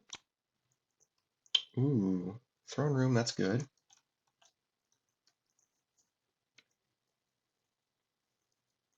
And now, oh, no, they don't draw.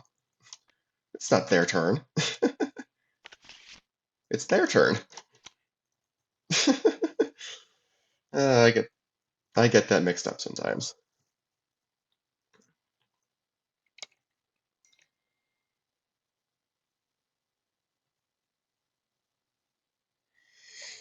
Let's see. We could Mudman to get the Enjabir away, get the Enjabir out. It's actually not a bad idea, since we've got Quicksand there. Really back him up there. Threaten to solo there potentially.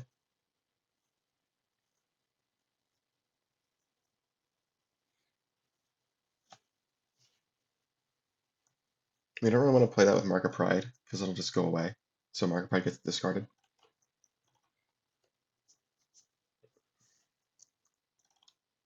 We could Terra. No, we can't Terra Nova unless we put a minion there. I mean, we could still do that. No, we don't want to do that because, well, okay, if we're getting rid of the base, then it doesn't matter.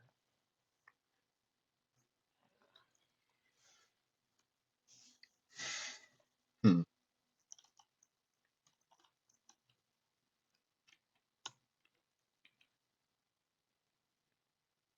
I think I still like doing Mudman.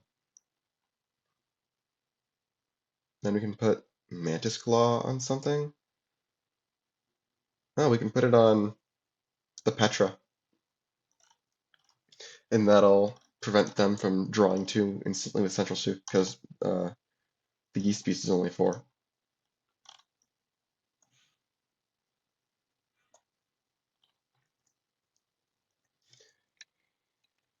And that'll set up some stuff on Winner's Redoubt nicely as well. I like this plan. So we bury the Mudman to bury the Enjabir. Then we play Mantis Claw on the Petra. Move it over. And now we reveal with Central Souk. Okay.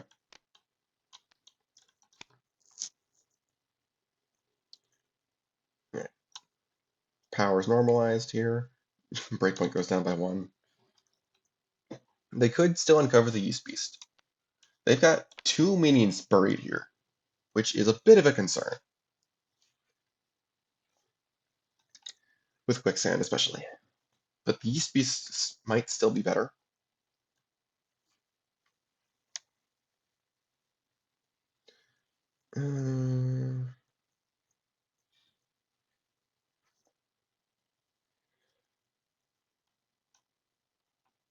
Huh. Actually, the fact that this is a mandatory event.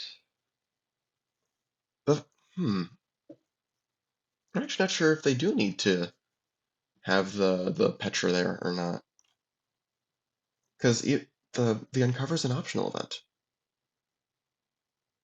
Mandatory goes first, then optional. You can't go back and do this later. So they don't need to move the Petra over. Just keep it here. So they don't even need to play Mantis Claw. What would they play instead? They would. I think they'd still do it. I think they'd still play Mantis Claw there, but the difference is they just draw these instead. Yeah. So Central Souk is a mandatory event, so it goes before optional events. So even like the Uncover, so even if they uncover Yeast Beast, they don't get to draw two. I didn't consider that. I gotta remember to play it that way in the future. I'm only now realizing this, I think. Yeah, I think it's hard because clearly they're setting some stuff up on Winters, but we can't get presence there unless we don't uncover the Yeast Beast. We we have to forego a start of turn uncover instead in favor of an end of turn uncover on Winters.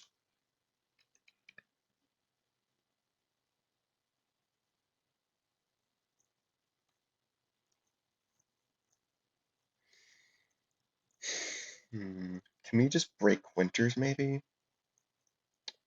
Probably not. Oh, Yagmanero should have caught something.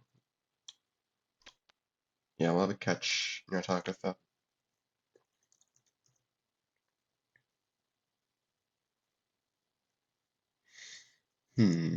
If we do Brewmaster, that's 12.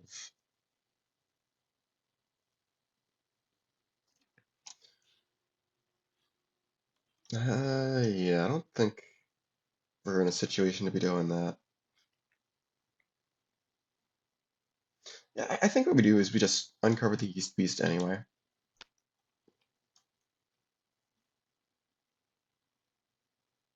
We box some stuff, then we just put a minion down on Winters. Eat the loss, So the question is, what are we boxing? We can do this and this, I guess. Again, Terra T is nice, but we've actually drawn most of the cards we would want to draw with it anyway. Alright, Taste Tester puts 2 counters, and now we have to decide what the heck we want. Actually,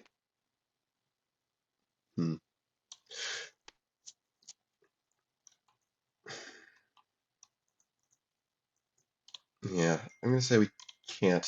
There's no, we can't change our mind about storing talk with that. So we'll grab something else. Cunning Snail, perhaps. We've boxed a lot of cards. Yeah. And then we'll play Enculata and play Cunning Snail, I think. Yeah, that's a good threat, I think.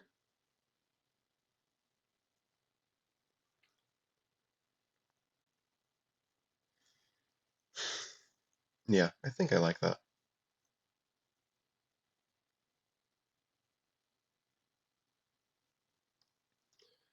Alright. Let's put our stuff over here so we can reveal with Souk. Ooh, that's some interesting stuff. Okay. Now over here, we can uncover the Mudman.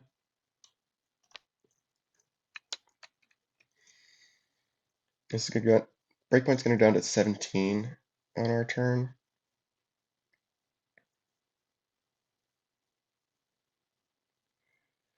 I think what we want to do is we want to play the second Mark of Pride, put a second Petra on Winters, and then put a warrior down on possibly Central Souk, or maybe Checkpoint Aleph. The thing is, we definitely want to keep the Petras around, so maybe we don't help them break it. We'd be giving up 1 VP potentially, but I think it's okay because we definitely want to keep the Petras around for a snowball.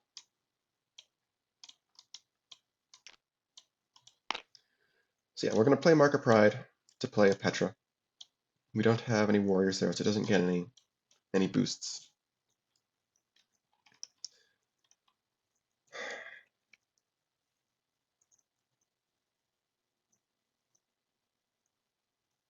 Well, we've got to remember Winter's Redoubt can mess with Quagmire math.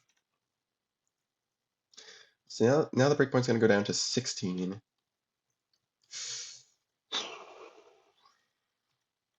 Oh, no, it goes down to 12. No, no, I'm completely wrong. It goes down by 8. It goes up to 14, which coincidentally is how much power is there, right now at least. Obviously, the Enkifulotta moving away can change that. Now, do we want to risk it for the biscuit with the left? I don't think we do. I think we want to just play it safe. Put something under our top 2 cards.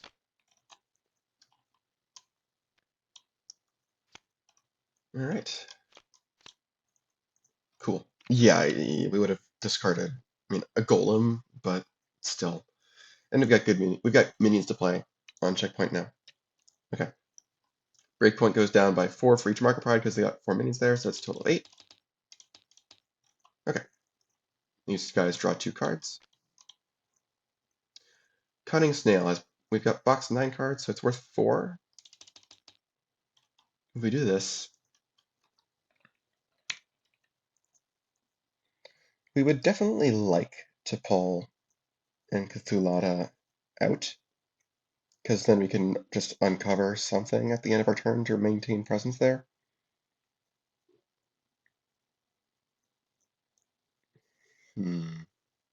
Well, they would draw a card from the golem for that, but like whatever.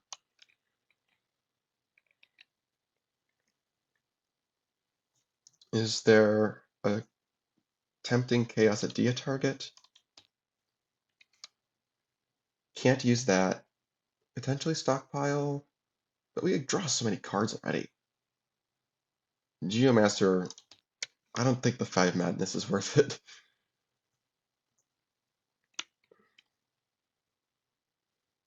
Let's see, we could throw down Nachulu for 12.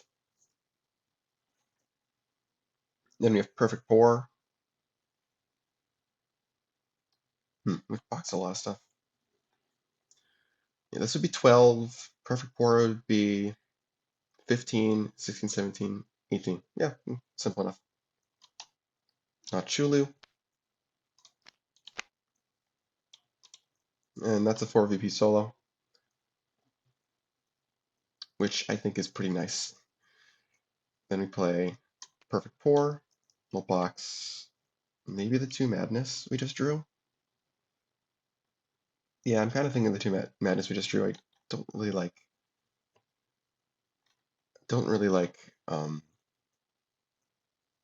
We could get rid of checkpoint left by boxing Tavern Tussle. I think we're okay. I think we just box the 2 madness. Well, we've got amigos. Maybe we do that. We would do checkpoint left because even though Quicksand's here, Yagwanero is also here. Yeah. We definitely boxed at least 1 madness for Perfect Pour. Yeah, we can box Tavern Tussle. Deny them that action play they were probably hoping for. Jellyfish. Interesting. Okay. Then we place 3 power counters.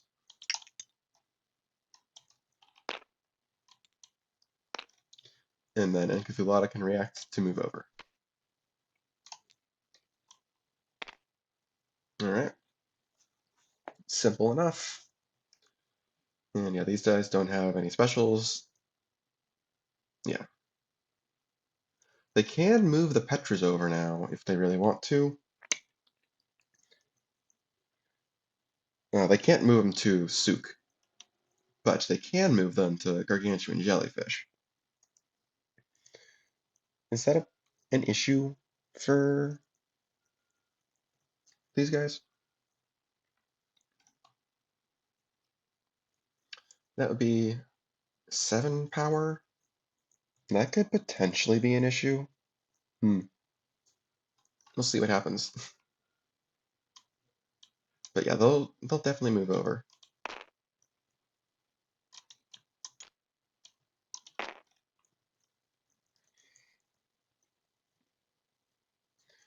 Alright, and they'll take their 4 VP and run. And then they'll store Encathulata, I think, with Yogbanero. Don't want too many big minions, you know? Otherwise we won't be able to play them. Pumpkin Patch, interesting. Okay. Yeah, and I think they are going to uncover... They'll uncover Enjabir. Okay, this goes back up.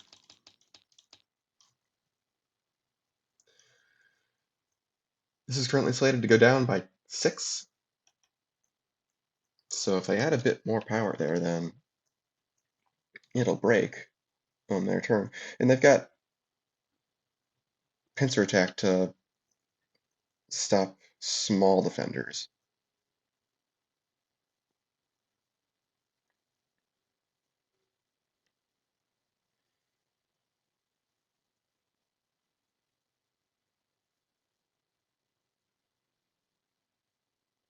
Hold on. Why did they... This should be Quagmire. It's not. Why is that not Quagmire? Did I... No, I did draw for them. I do. Yeah, I drew these two. How did they get another card drawn? Maybe the stack shuffle or the stack didn't order properly. Because Quagmire should be the top card of the deck. I don't think they drew any cards since the end of their last turn. Yeah.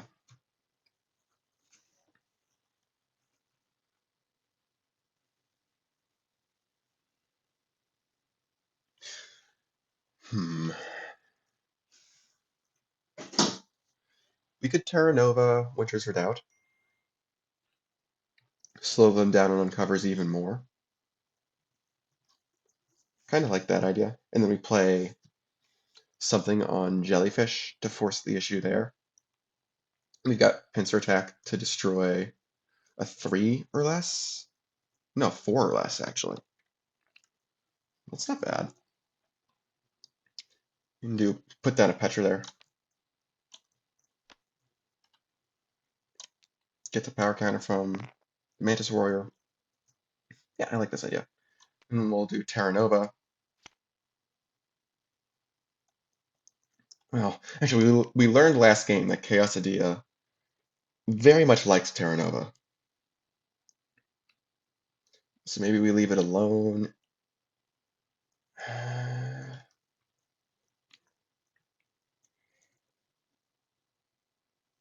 Maybe we leave it alone. It's enticing, but it's also risky. And I think we want to hold off on taking out too much risk. I think we just don't play in action right now. Landslide, I think we can save for later.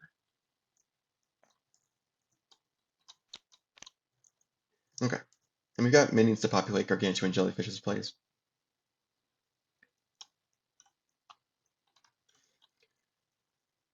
Okay.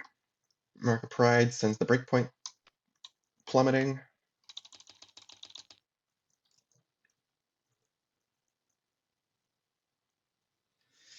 What are these guys going to do about it? It's a good question. The jellyfish itself means they don't want to put down just a 2. They do want to put down something a little bit more substantial than that. Again, are there any good Chaos Idea targets?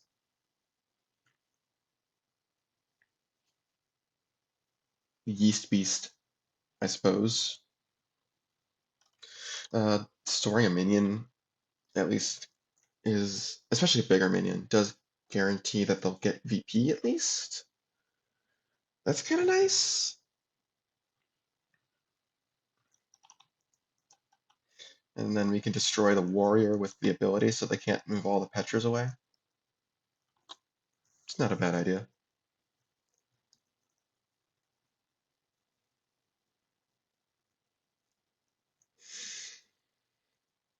Let's see, do they have any 4s or greater? They do want to store a 4 or greater. just in case Traitor Lord comes in.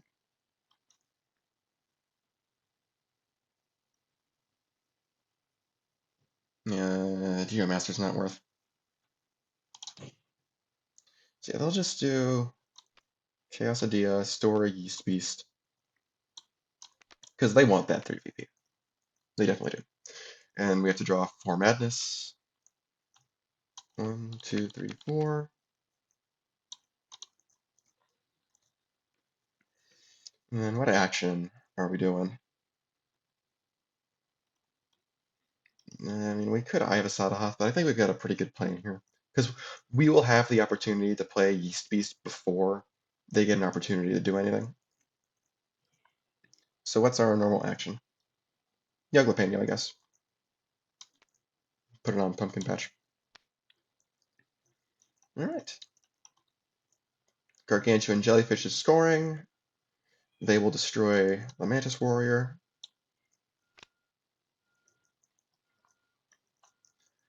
Oh, actually, well, yeah. These guys get to choose which mandatory events resolve first. They'll choose to do the base. Now the Petras go, draw 3 cards. Okay.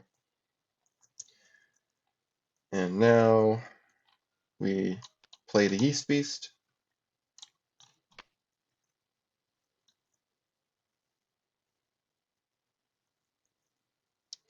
Well, I guess they'll get to play the minions, which isn't bad. It's not bad.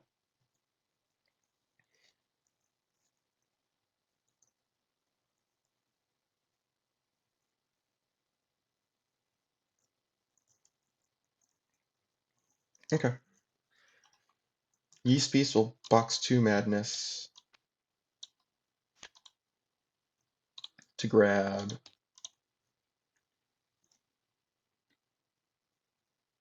It's a good question. We'll do Nachulu.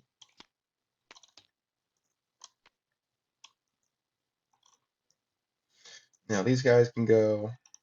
I mean, I think at this point, what they're gonna be thinking about is that they can pick up the 3 VP from what's it called? Jellyfish. So they'll move the Mantis, the Petras with the Marks of Pride, and they'll leave them with 1 power counter. They didn't draw. They didn't draw Traitor Lord. Not that that would have helped anyway.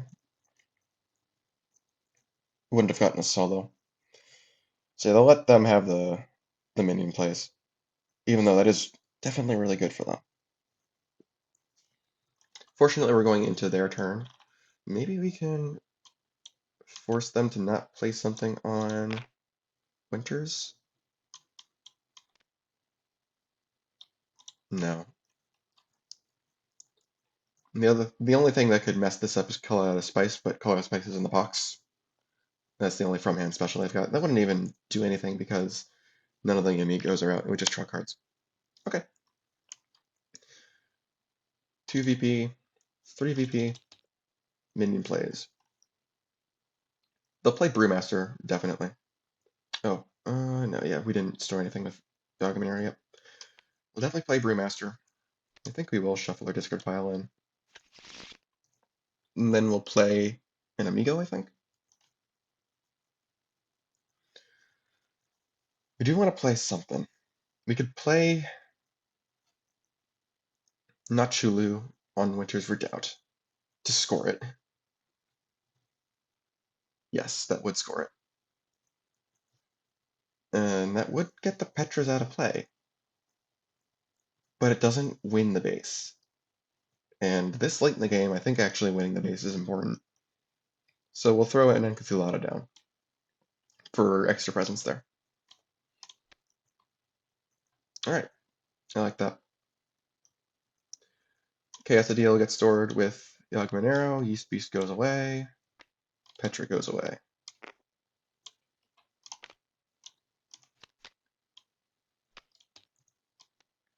Elysia. Neat. These guys draw 2.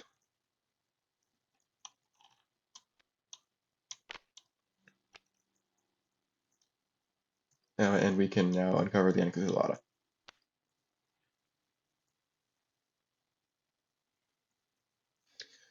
which draws them a card.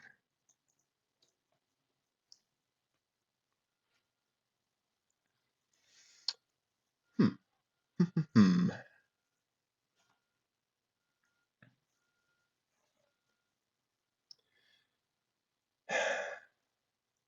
What are we doing now? We need, what, 6 VP to win?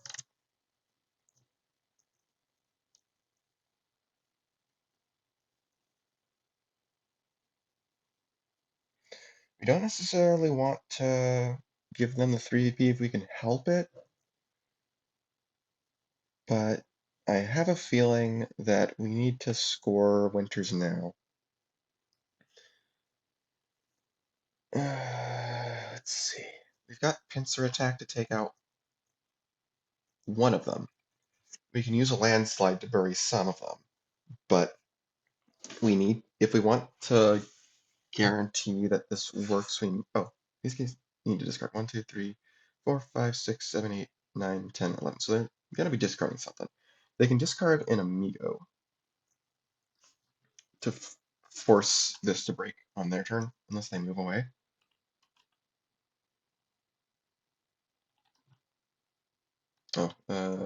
Pumpkin Patch also has a counter now. Did they play any standard actions since they played Jalapeno? No. With a tied score of 9-9, Fine Wine is active for 1 VP now, so again, if we can solo something, we should.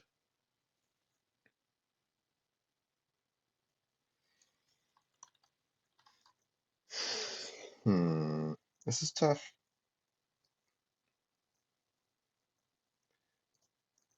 If we can get a solo, we should. They also have a discarded card. Sorry, I keep forgetting that. They'll discard the Migo and place it there with Winter's Redoubt. Okay, so now it is their turn. There's a bunch of minions there. It looks like the Petras are gonna get trapped there. And we are gonna win the base, so that makes it a little bit more palatable. And it kind of looks like we're in a race to the finish. Uh,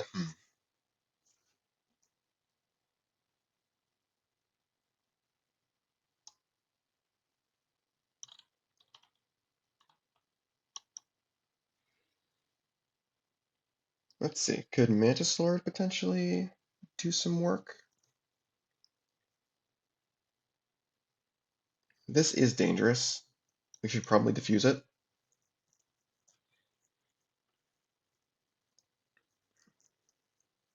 Like, we don't have to put any effort in to actually win the base, I don't think, because as far as I'm aware, they don't have any more specials. Yeah, no, they don't. So the game's going to go to 13-12, and it's just a matter of what can we do to avoid them instantly winning on their turn. It's not out of the question that they could just win on their turn by throwing stuff onto Pumpkin Patch. So what we could do is put Quagmire on Pumpkin Patch, put Throne Room on Elysium. No, that's 2 actions. Yeah, Quagmire on Pumpkin Patch to slow that down.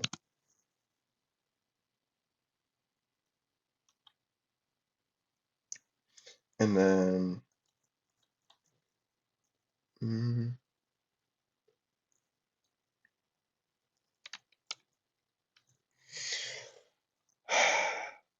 alternatively, we could give them Winter's Redoubt and go for Pumpkin Patch. Try to swing that. That makes the score 12 here, 13 here. But they've got a lot of madness. They got. We know they have 3 in their hand. Oh wow, the E-Space is still the only card we just got. Wow. There's 7 madness that's been taken out of the deck, but yeah, the other 4 is in there. So they're at -1 VP. So they do have to be careful with their madness. If we move over both the Petras and let's say we do Mantis Lord and Throne Room to play a Golem on Pumpkin Patch. Then we move the Petras over. That's what, 3, 4, 5, 6, 7, 8, 9, 10, 11, 12, 13 power. And we've got Pincer Attack to back it up with 4 minions. And that's not bad.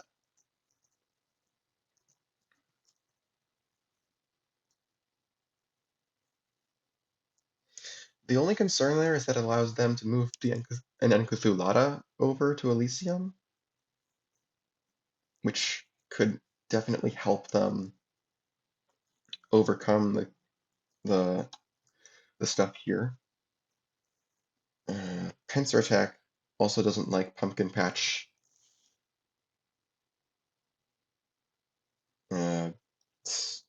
Doesn't like the fact that Pumpkin Patch gives minions power.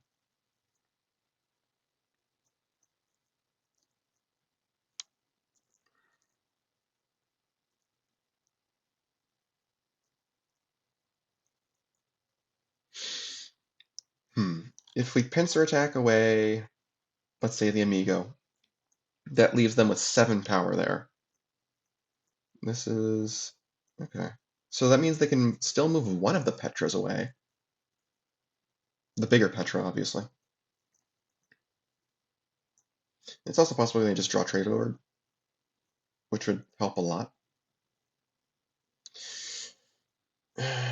It would help a lot on multiple fronts. It's not the most unlikely thing. They can draw 2 cards right now before the base scores.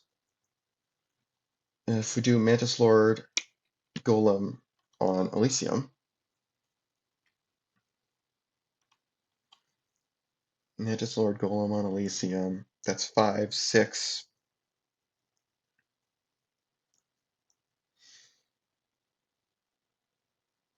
That's 6. This moves away 11. We could play Challenge instead? No, the Marks of Pride. Mark of Pride, it's not actually enough, is it? It's only 3, 4, 5, 6, 7, 8, 9, 10, 11, 12, 13, 14 out of 20.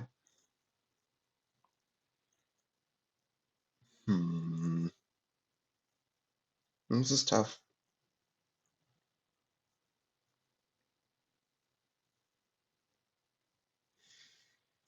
I mean, if they do draw Traitor Lord, then it makes it so much easier. But I don't know. They got to commit to this before they start scoring the base. Oh wait, it's their turn. The Petras can't move anyway. Right. The Petras can't move anyway. It's their turn.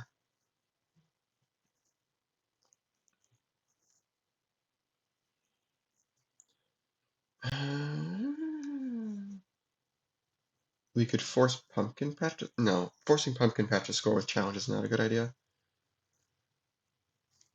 Okay, reset. Petras can't move away because it's their turn. But I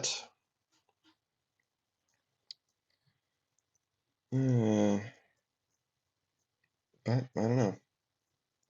We could swap Winters out with Terra Nova and see what the heck we get, because that could be a better VP distribution. That's not a bad idea. The fact is, these guys are getting VP from this. Definitely. That's not a question.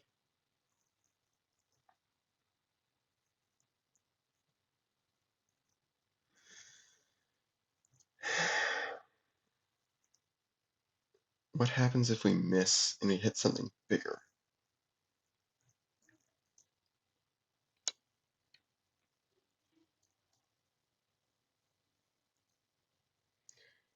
Let's see. We can also just bide our time and landslide.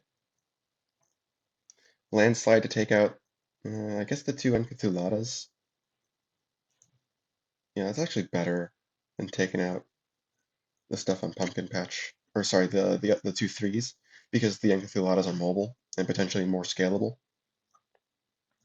And then we put a minion on. Which base would we put a minion on? We could put it on. We could play Gaia Knight somewhere. We could put Gaia Knight on Pumpkin Patch. That's the safest thing to do in that regard. And then we landslide to stop the base from scoring on our turn. I like this plan. I like this plan a lot.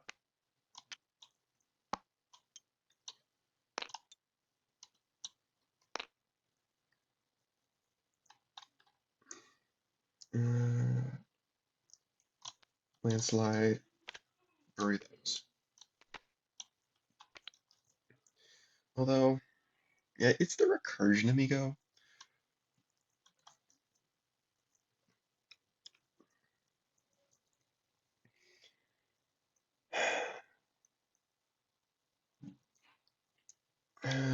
Let's see, how could this go wrong? The idea here is it doesn't matter what happens on Winters as long as we can move the Petrus away and still get VP. Because the score will be 13 to 12. No. Well, 12 and 13 in some order. Then we can score Pumpkin Patch. Fine Wine would make it a 2 VP gap. Fine Wine would make it a 2 VP gap, which is not great. Hmm.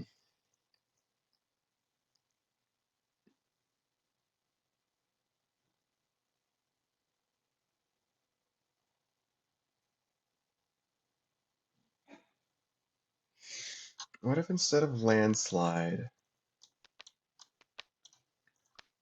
we move the Petra away, the Pumpkin Patch?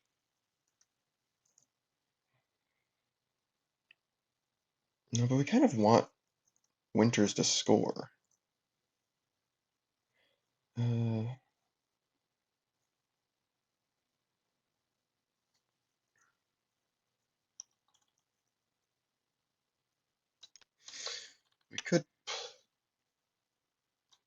We could play Mantis Lord instead of Gaia Knight, and then we're gonna have to discard something with Winters anyway, so that makes it a bit more likely that we can take stuff away from Winters, or even still win Winters. Hmm. If we do something like this, or put -1 on him now. If we do something like this,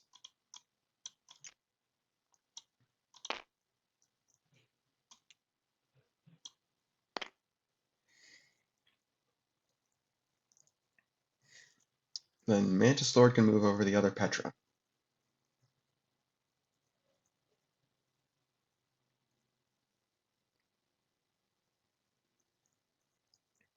And we could use Quicksand to bury the Brewmaster. Yeah. Quicksand to bury the Brewmaster, and then it can't come back right away. I kind of like that.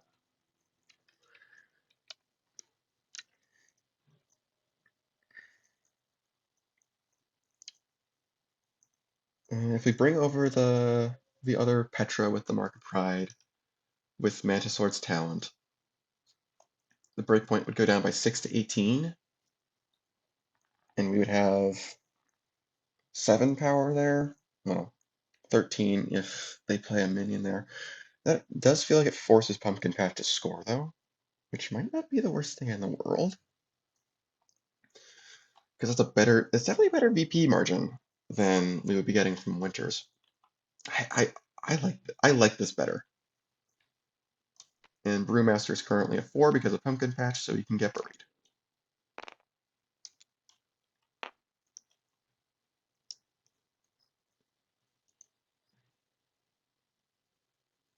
Yeah, and we'll definitely move over the second Petra with Mantis Lord's talent.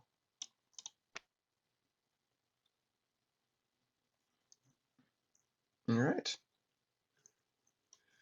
I mean, we could also move the golem to, but we're probably not getting. We're not. The golem's probably not witnessing a card draw over here, so it's better to bring in the Petras, I think. Okay, and now we have to discard stuff. 1, 2, 3, 4, 5, 6, 7, 8, 9, 10, 11, 12. So the two things that we could reasonably discard and put on Winters are Gaia Knight and another Petra. I'm kind of leaning towards Gaia Knight because I think it just leaves the most things unpredictable. And then we just discard a Golem. 1, 2, 3, 4, 5, 6, 7, 8, 9, 10. Yeah. What I like about this is it's going to be hard for them to score Winters, and they have to deal with Pumpkin Patch. If they put minions on Winters, then Gaia Knight can move over. Okay. Breakpoint goes down by 6. 1, 2, 3, 4, 5, 6. They can't uncover Brewmaster because of Quicksand.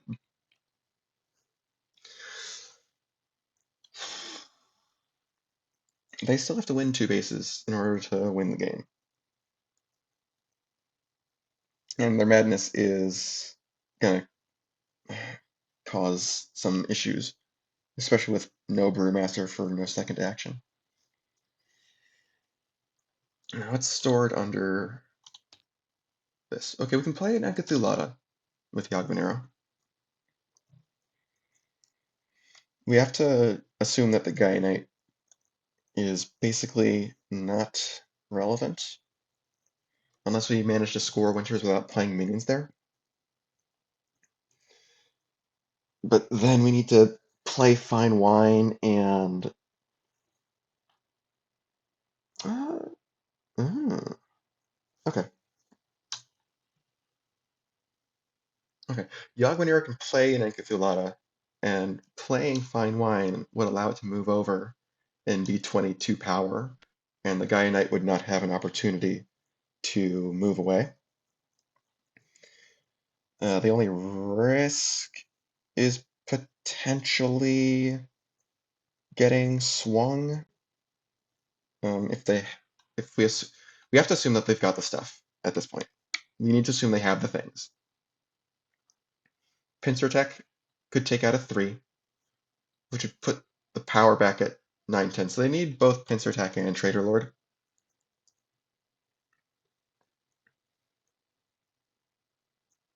Alright. Okay. Okay. And then we can move one of our Encathulatas away.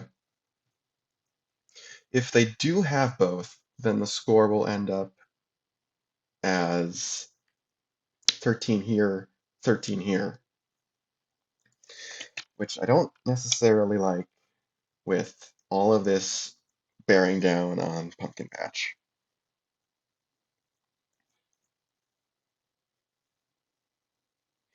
Yeah, I think they gotta play as if they've got all the stuff at this point, with 8 cards left in their deck.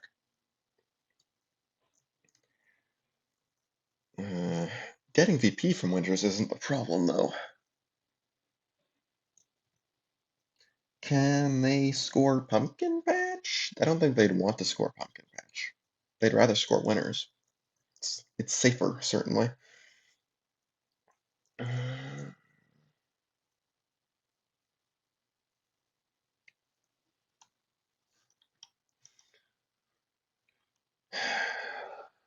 Hmm.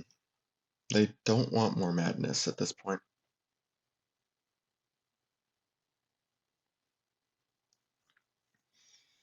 Yeah, they're gonna be taking the VP hit. They need to set up a scenario where uh, even scoring Pumpkin Patch doesn't win them the game, because it would be a tie game.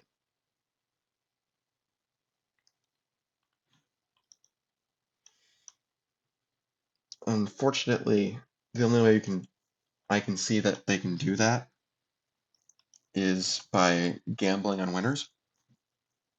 Let's see, can they score Pumpkin Patch? they don't want to do Nachulu to do that. Taste Tester is a 5. Yeah, Taste Tester is a 5. Okay. No, but that puts this at 13. Yeah, that doesn't quite do it, I don't think. Because you figure by playing a minion there, turns the -1s into +1s. So this would be +6 or 14 power, actually. And yeah, I don't think they can overcome 14 power.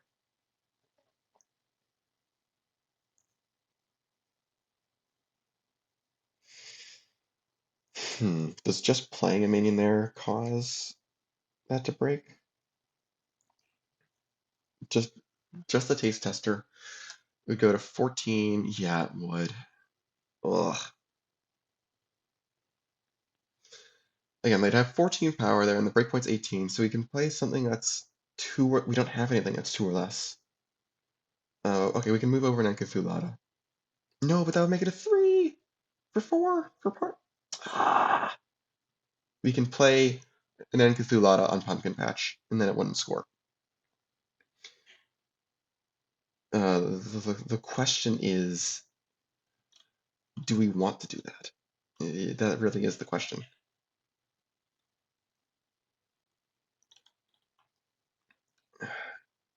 This is a really delicate position because they can't win Pumpkin Patch and they can't win Winter's Redoubt without taking a risk. Maybe it's worth the risk though. If they leave this alone and give their opponent another turn, then they could be getting a solo on Pumpkin Patch, which I think is unacceptable.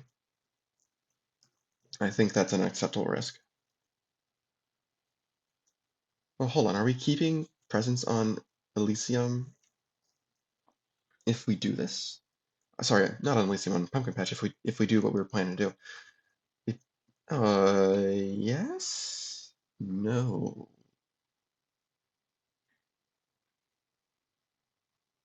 No, we don't keep presence on Pumpkin Patch even if we do that. Ugh. We don't keep present. Oh, no, we can uncover Brewmaster. Yeah, that'll do it. Okay. Yes, they do it.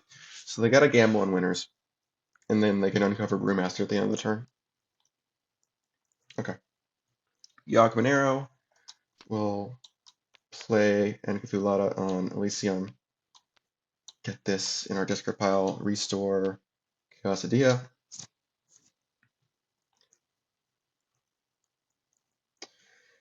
We will play Fine Wine, put it in the box and gain a VP. Enkathulata reacts to move over. And we have our normal minion.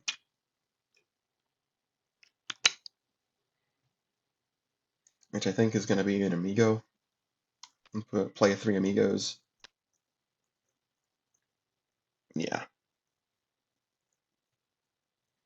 On Elysium. Definitely. Yeah, this is the best shot they have. Alright, Winter's Redoubt is still scoring. Let's see. Petras don't get the draw unless they move in. Oh, the Petras can move in. Oh, I didn't consider that.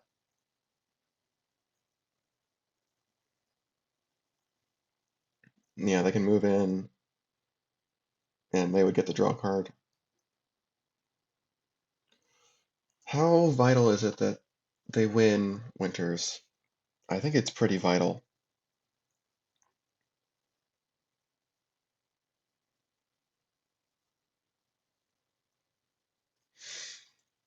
Yeah, they'll move the Petra in, and then what's it called? Can swing it.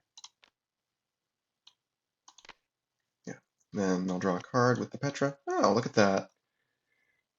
Look who just showed up. Can they use that to win? They can play Traitor Lord for free on Pumpkin Patch. That swings the stuff back to +1. Yeah, they can play 2 minions there with Throne Room.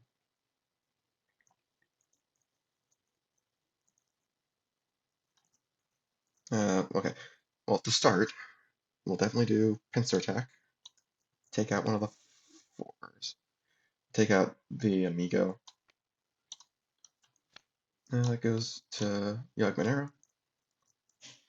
Okay, so now they are winning.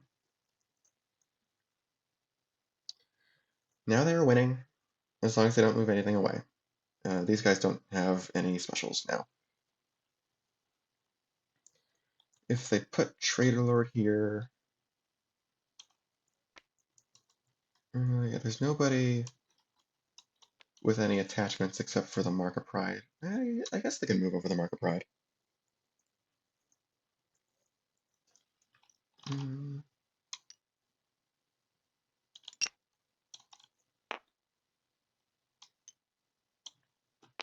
Yeah, well, no, they don't want to. They can't take more power away. Yeah. Okay. Yeah, so they'll just destroy, I guess, the Engibeer.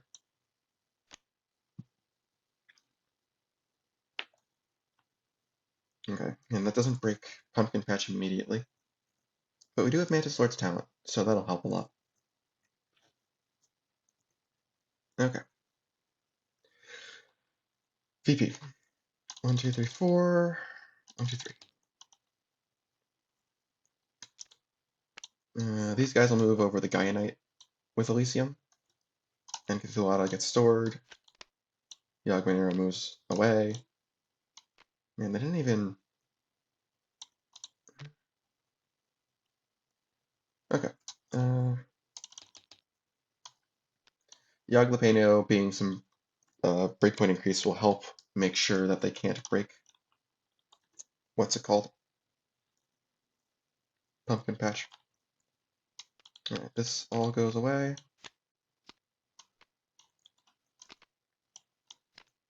Northern Isles. Do they want to uncover Brewmaster?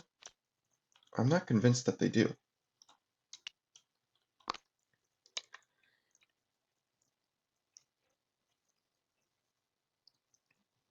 I don't think they do. I think that adding that power there is gonna cause the base to break. Okay. Mark of Pride wears off. Should be a 27 now, because there's 3 store cards. Yeah. Cool. Okay.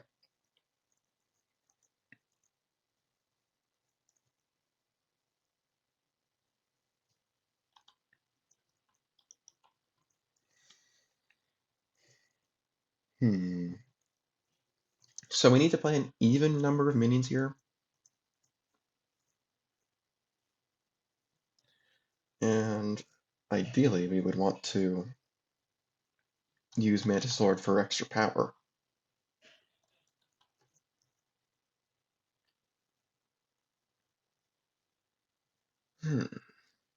How much do they need? They need 11. If they play a minion on Elysium, they can move the Gaianite over, and that's 4. And then Mantis Lord can do 5, 6, 7.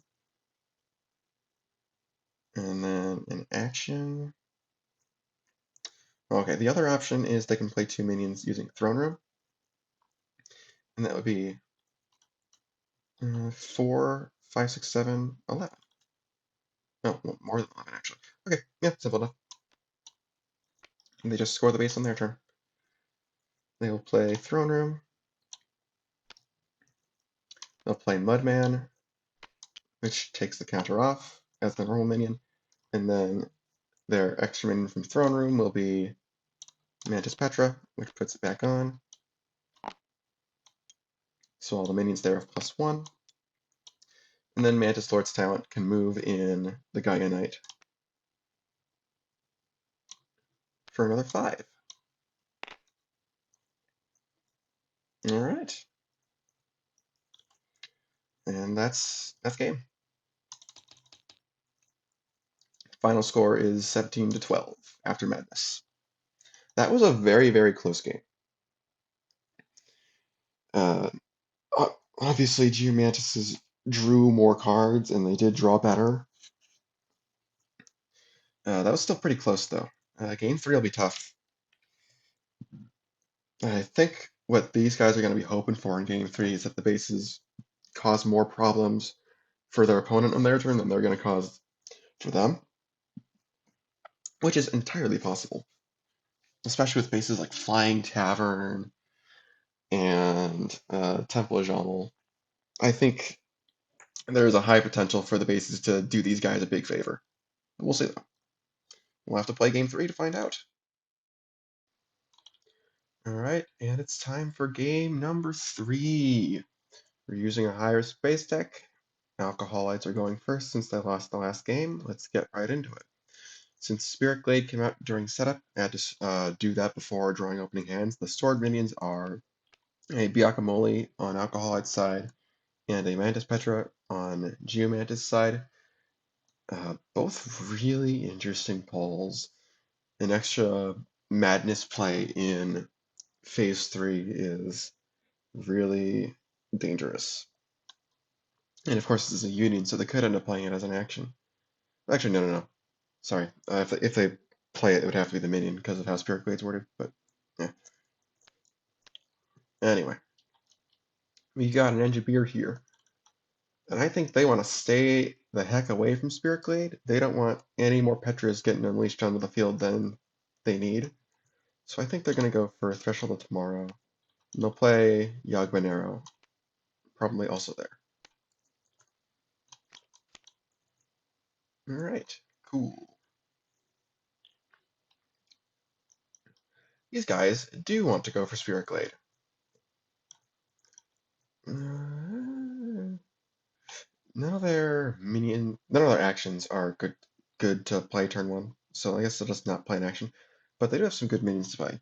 Like, well, this one's not going to get played, but it's good to see in the opening hand, you know? So I think we'll start with Gaia Knight over on Spirit Glade, and that's it. Alright. Let's see, Enjabir, what's that gonna toss? They'll toss Terratia. Alright. Then I think they'll put Biakamoli over on Spirit Glade, probably.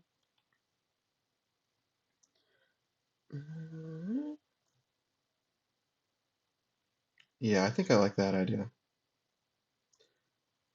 Biakamoli and Yaglapeño?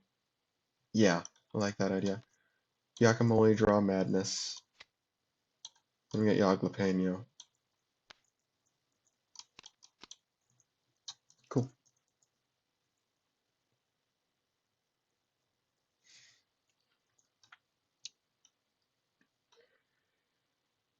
What do we got here? I think they're going to put Golem on Threshold.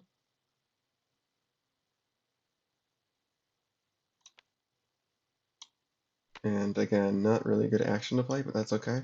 They want to spread out right now so that the Petras have places to go. Yeah. Threshold of Tomorrow is a pretty good Mantis base.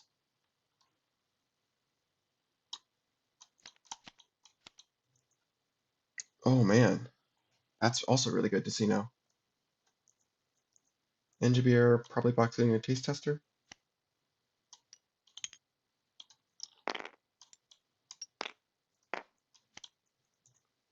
Cool. I guess they're playing a taste tester as well. Who knows? Maybe that'll do a little bit.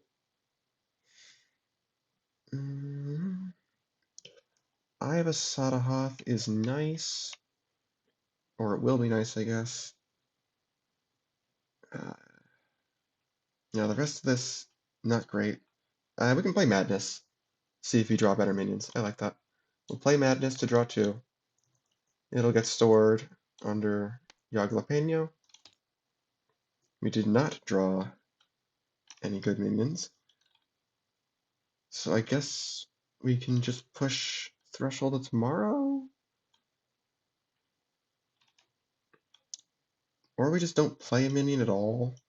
I think I like don't play a minion at all. I think I like that better. Alright. Oh yeah, East Beast. There we go. Much better.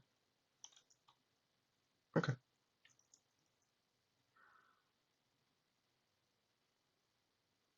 Your stored cards. Okay. Yeah, I think we're gonna say that these are only for your stored cards. That's definitely the intent. Mm,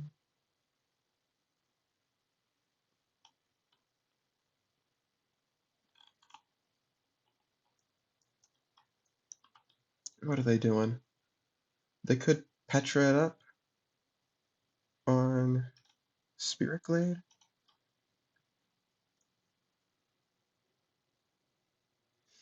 Wish they had some of the burying stuff. That'd be nice. Maybe they get rid of. Maybe they use Landslide to bury the Engineer. But that's amounting to allowing them to draw a card with Golem and basically nothing else. Yeah, I don't think I like that. I think what we do is we do Petra and then we do Mantis Claw on somebody. Put it on the Petra. Sure. Yeah. Okay. Ooh, Quagmire. There we go. Now I can start doing some stuff. Alright, Enjabir, what is he doing? I think we can push Threshold a little bit because I don't think Geomantises are going to want to break it on their turn. We'll see, I guess. But if we can do that with all permanent power, that would be really good. I think we'll box a Taste Tester again.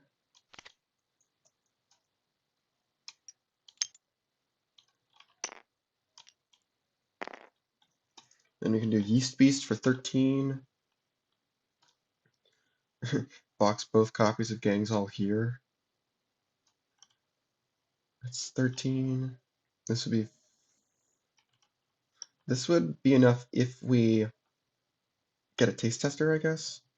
Or we can do something, grab something with Yeast Beast to break the base. Or, well, not break the base, but you know what I mean. It's an idea.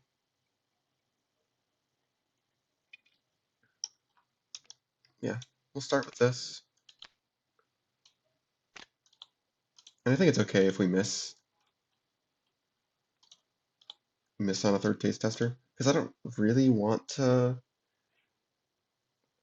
use that to grab a third Taste Tester. That seems ill-advised. We'll just grab Nirtaka.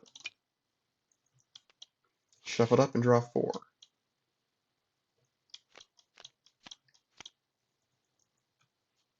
Yeah, okay. What we can do is we can play Nachulu as an action.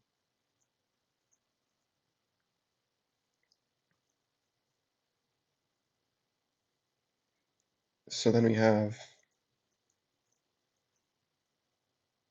Perfect Pour, and I guess I have a Sadahath?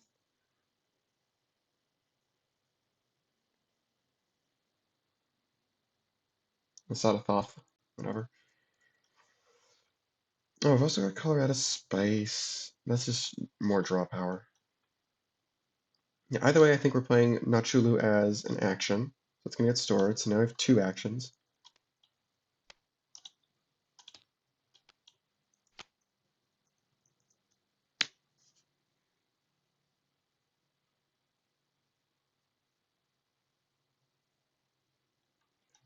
Yeah, we'll do Perfect Pour. Yeah, Perfect Pour, I have a Sadahath. I guess we may as well do the eye first. Yeah, do I have a Sadahath, draw 1 Madness to move the Guacamole. And then we'll play Perfect Pour. Box 2 of our cards, the Madness and then Cthulhu, I suppose, for 3 power counters. And that'll also get stored.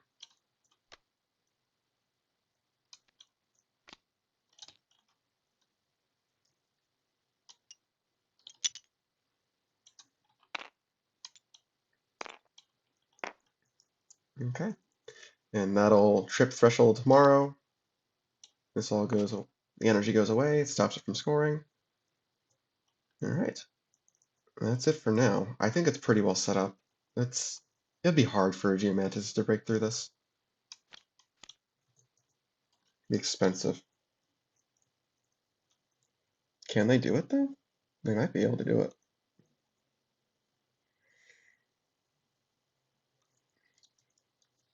At the very least, they can move the Petra over for a free card draw.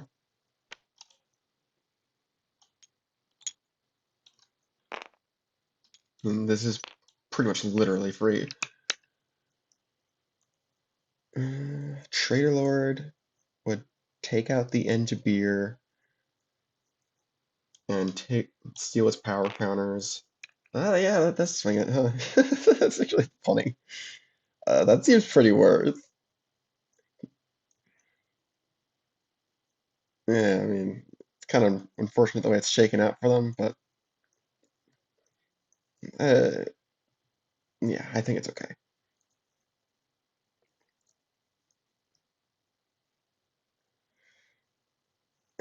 So what else are they gonna do? They're going to definitely gonna play Quagmire on Spirit Glade.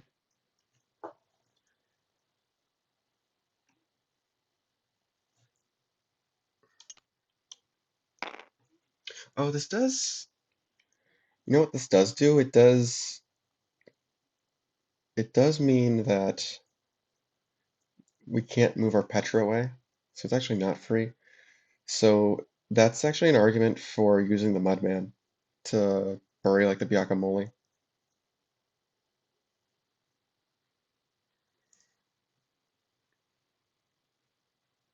Yeah, I think that's fine. Plays to tempo, even if it gives them an extra madness. They used Eye of Asathoth, so it's not like removal was too much of a problem. And big thanks to Mantis Claw minus power. It's doing its job.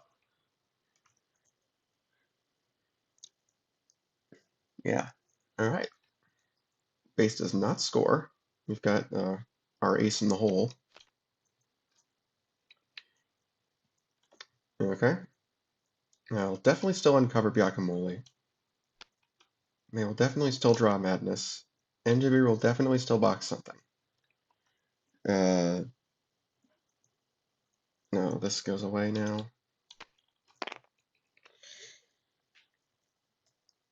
Do they realize they need to be concerned or not? Like, this is... Like, this doesn't scream bad situation on its face. Like, moving over the Petra and doing that with the Mudman just means, okay, maybe they didn't have any better minions to play. Like, it doesn't necessarily mean, oh, they've got Traitor Lord already. I'm not sure if they would think it's worth reinforcing or not.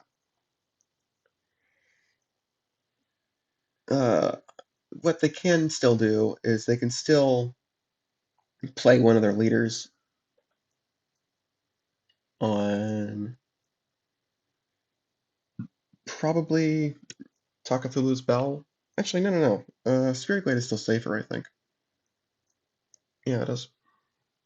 So we'll play like Taco Thep on Spirit Glade. They still have got. No, they don't have any of the amigos though.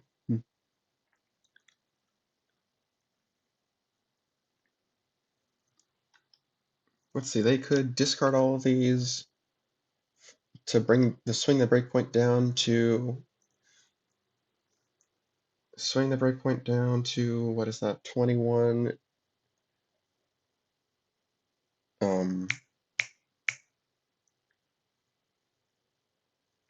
What's 21 minus 4? 17. It seems doubtful that we would have enough gas in. Oh, we do have an Amigo. It seems kind of doubtful that we would have enough gas in the tank to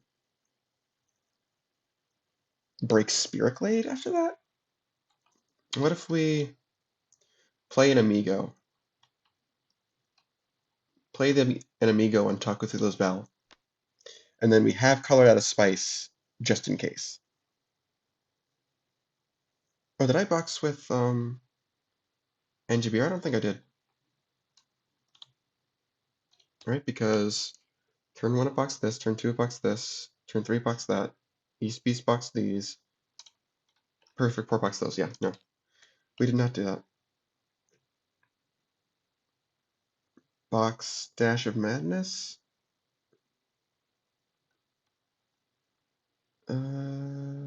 Box the Madness itself.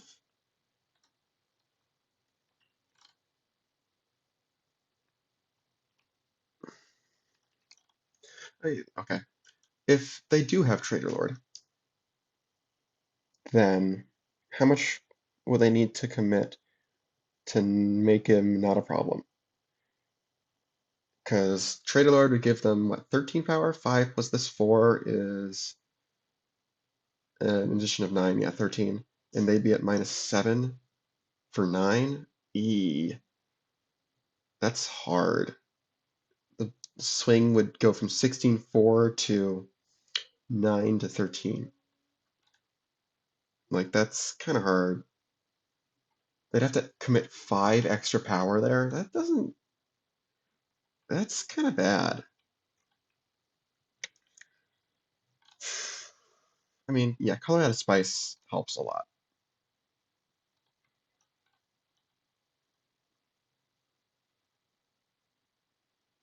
But it doesn't do everything.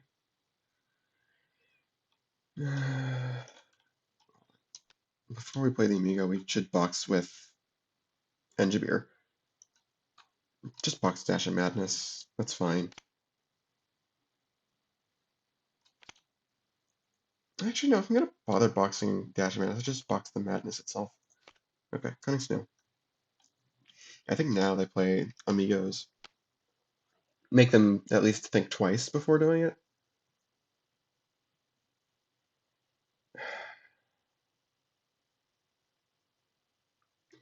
Hmm.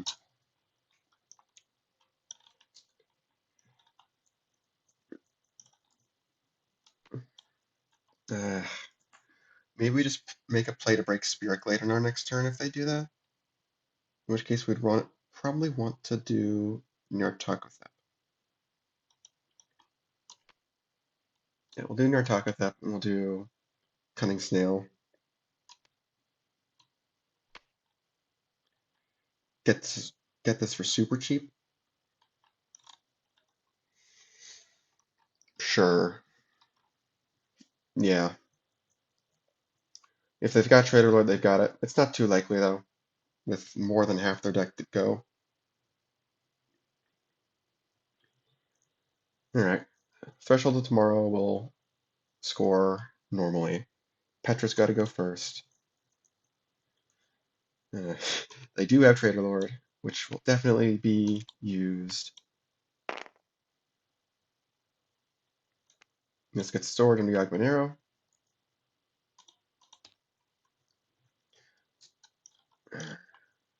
Which is unfortunate, but oh well. They can play Color Spice for free, draw 2. How many cards do they have in their hand? 1, 2, 3, 4, 5, 6, 7, 8. And they'd still have to discard stuff. Although that could be fuel for Jalapeno. And in fact, Color Out of Spice would be fuel for Jalapeno. I like that idea. Are we overdoing it? Maybe we're overdoing it.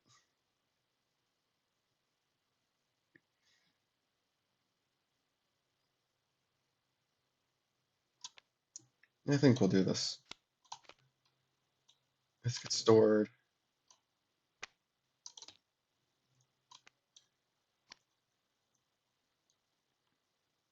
We'll play the Madness for draw.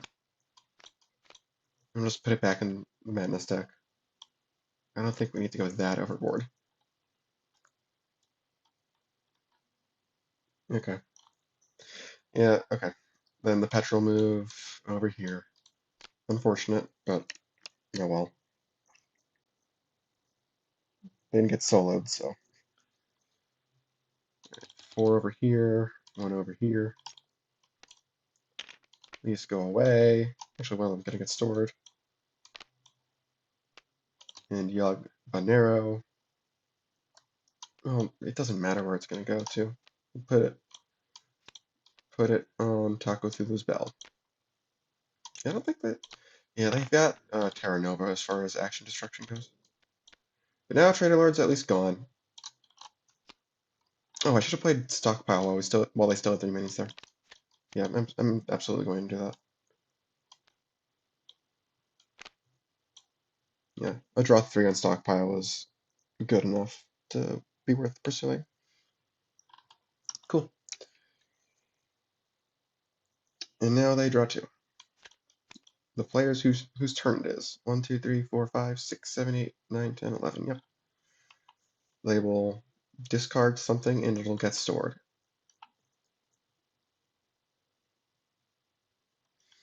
We can discard Dash of Madness at this point.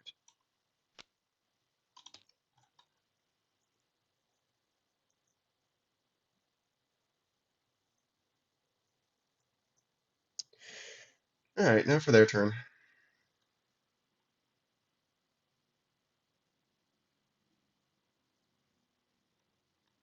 They kind of want to put a minion on Taco Thulu's Bell to give Petras a place to go if open excavation stuff happens.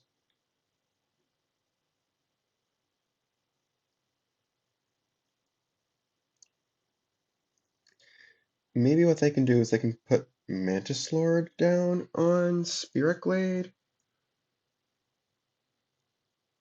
move the Gaia away, and then Mantis Petra can move away.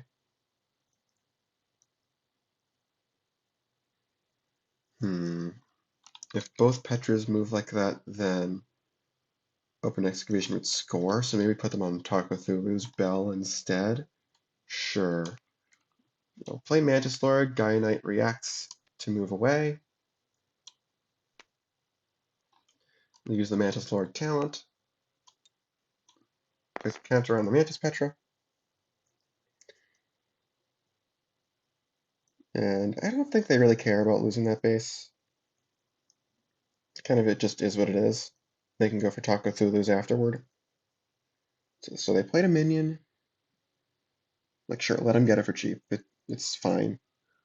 Like, they have to put more power there anyway. At least make it not completely free.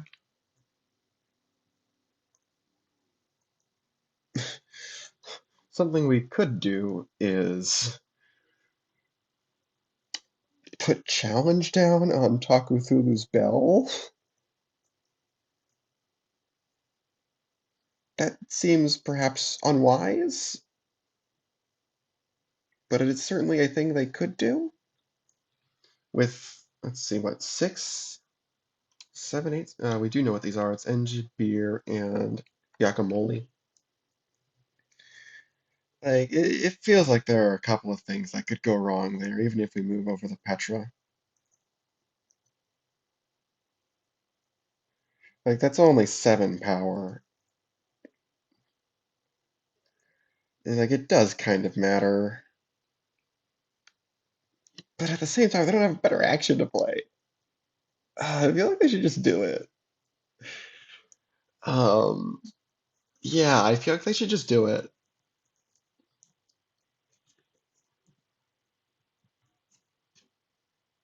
Because, yeah, they've also got Pincer Attack to remove a 2.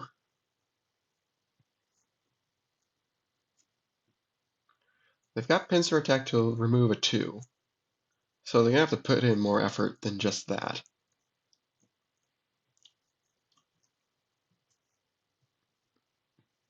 No, that's just not smart. They gotta play smart. This is an important game.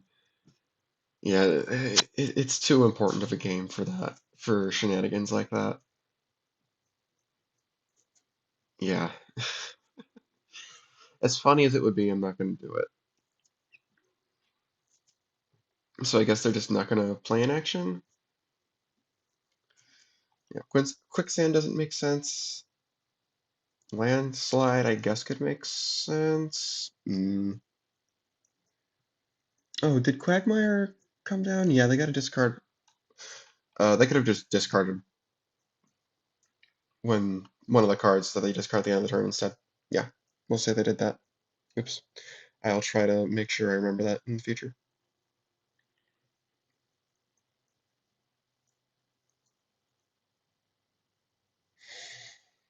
Okay. Yeah, we're just not going to play in action. Cool. All right, start of the turn. Breakpoint's going to go down by 4 with Cunning Snail.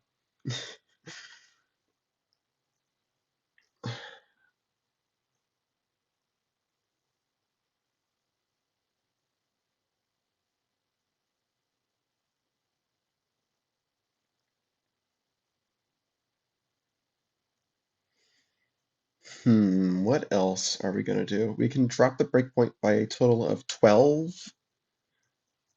by discarding all the stuff under Yaglapeño. And that would be 13. Oh, we have to draw Madness with your Takatha.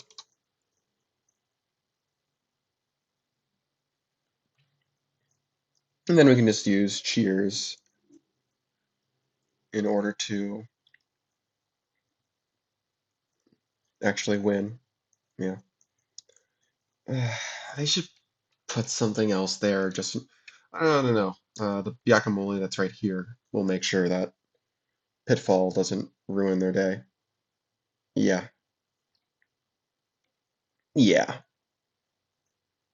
And they'll have to discard a card for that, but that's worth 2 VP.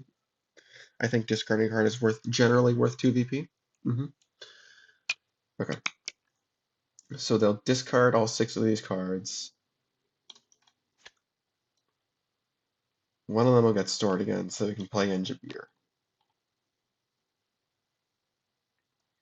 Actually, no, what we'll do is we'll discard 5 of the stored cards from here and 1 of the stored cards from here. So we've discarded 6 stored cards. We've discarded 6 of our stored cards. So reduce the breakpoint by 6. Standard action gets stored again. Minion gets stored again. So now we have 4 stored cards.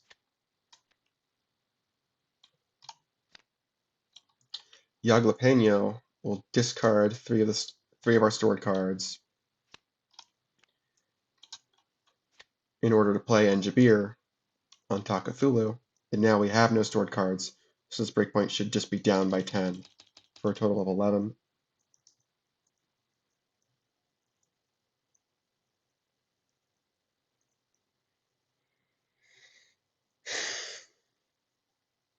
Again, we will still play Cheers.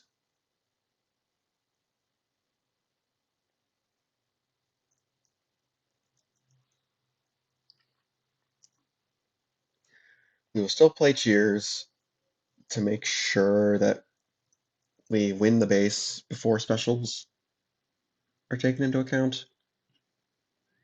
But this is a this is a bad start to the game. Still.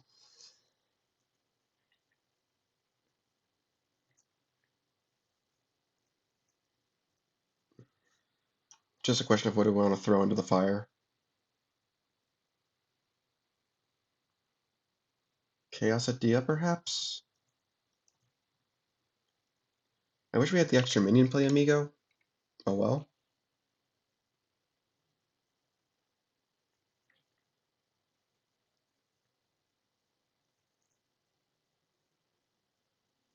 Maybe we can score open excavation at the same time?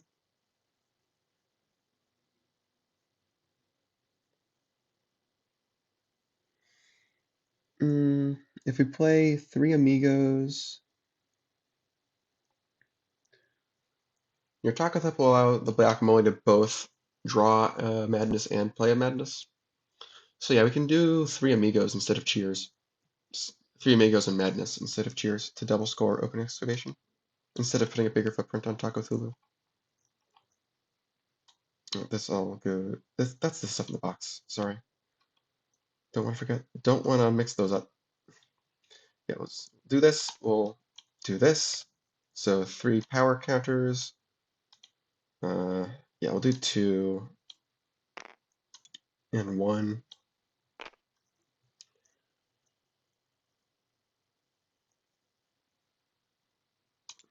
4. Yeah. And then the Guacamole can do 5, 6, 7.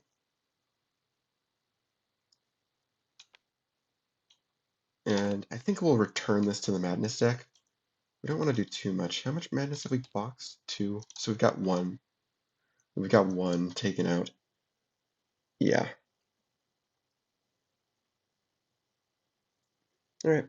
Spirit Blade is scoring. We'll do Guacamole. Draw Madness and play a Madness, thanks to Tacolytes. So we'll do the same thing. Draw Madness and return it. I don't think we need more draw power right now. We've got a lot of our good cards. Petra we gotta draw a card with the Petra as well. Play the Petra.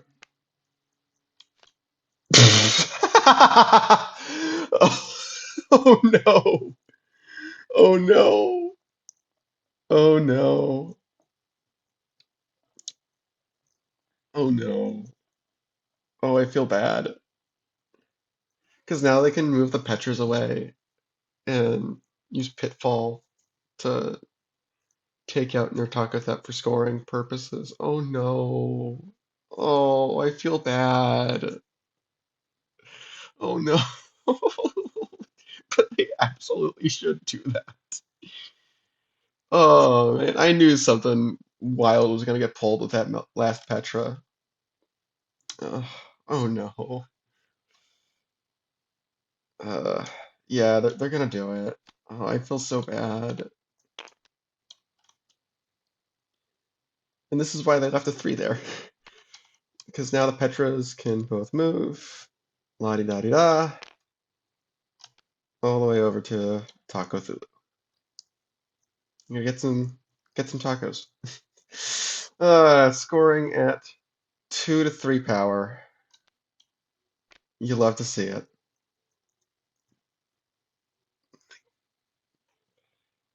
Oh man, that's so unfortunate for them. 2 and 4. I swear I'm not trying to do this. Oh, and they got to discard a card for Quagmire. Tavern Tussle. I swear I'm not trying to do this.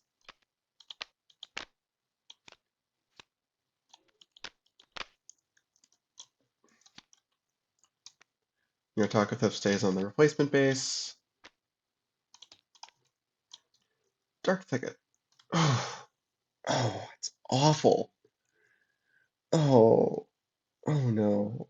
Oh, that's awful. Yeah, this is why Geomantises are the #1 seed. Because they can do silly stuff like this. They can. Oh, we do have to score up an excavation. No, yeah, they get a VP uncontested for that. They do at least get that. Now we do opening excavation. Oh no, not outskirts. Ah, great. How do we want to do this stack? Okay, well, what we'll do is we'll minimize the size of these bases. Yeah, because we can still zoom in on them. Okay, we'll shuffle up the abnormalities. What the heck does this thing do? Oh my gosh, holy text. Ongoing. After a player's minion is played or moved here, remove a +1 power counter from this abnormality. After a player's minion is played or moved from a base with another abnormality on it, place a +1 power counter on this abnormality. Okay. After a player's minion is played or moved here, If this abnormality has 4 or more +1 power counters on it, that minion's abilities are cancelled.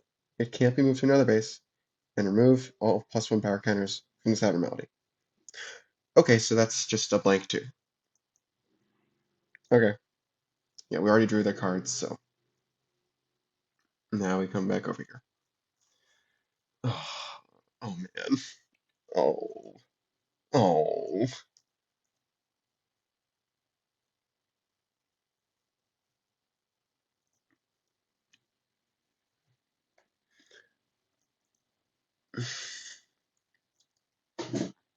I know what they're gonna do. They're gonna do Mantis Lord here. Guy Knight will move away. We'll do Mantis Lord talent for more power. And then now we're gonna use challenge. Oh no. This is not gonna go well. They do kind of want to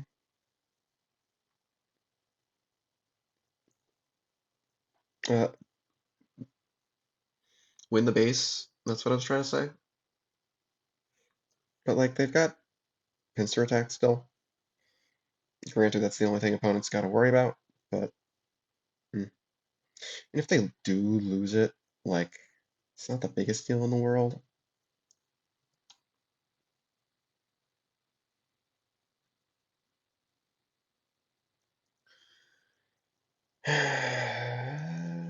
Yeah, the madness could. The madness can come in handy, I suppose. Kind of wish they had Mark of Pride instead. Oh well. I think they'll be okay. Something tells me. Yeah, maybe they don't want to give away Taco through those Bell, but if they can get away with moving Petras again, they would like to.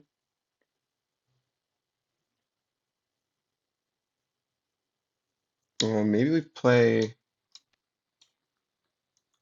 Quicksand instead of. Oh, Yogbanero should have caught the Guacamole from earlier. Let's try to differentiate these. Yeah, Engibeer is buried. Guacamole is stored. There we go. Okay. Yeah, I think that's smarter than Challenge. Challenge is just a pretty hard to use card. I say, having designed it. But yeah, I think it's okay to play a little bit slower now. Now that we've swung 2 bases. Like, that's kind of just nasty. Yeah, okay. Leave it here.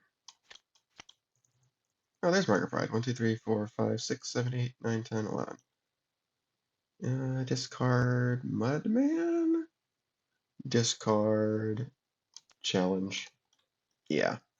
It's not your fault, Challenge. I like you. Anyway, they can't uncover the Engibeer because of Quicksand.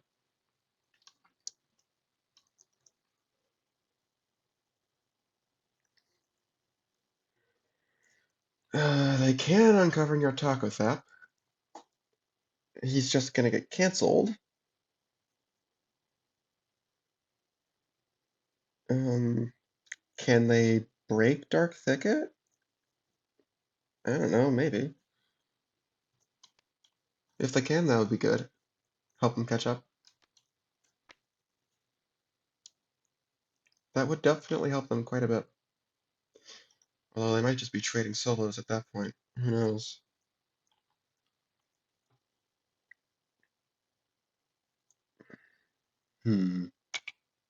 Let's see, they do have a perfect pour,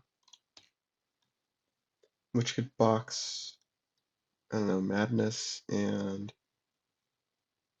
yeah, perfect pour could box Tavern Tussle at the very least to get rid of Dark Thicket.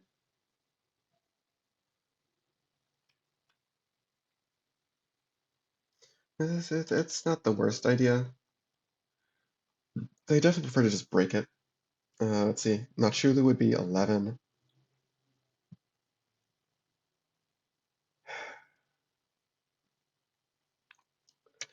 Nachulu would be 11. Alternatively, Brewmaster. Brewmaster could be 10, and then we could just box like everything with 2 perfect pours or cheers. Yeah. Mm. Alternatively, we can do Nachulu, play cheers, play perfect pour, and that still breaks it. Yeah, I like that. Don't count Alcoholites out yet. And they'll play cheers for +3.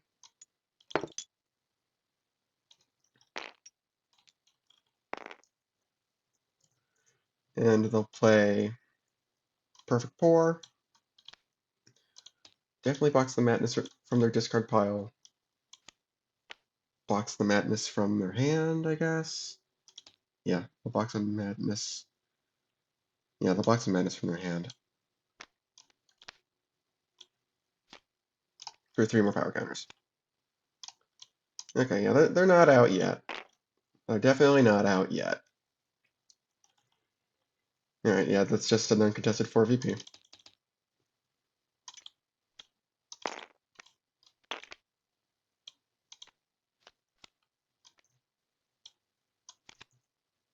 The Withy Windle. Neat. Okay. Alright. Now what? They can't uncover the Enjabir because they uncovered at the start of turn.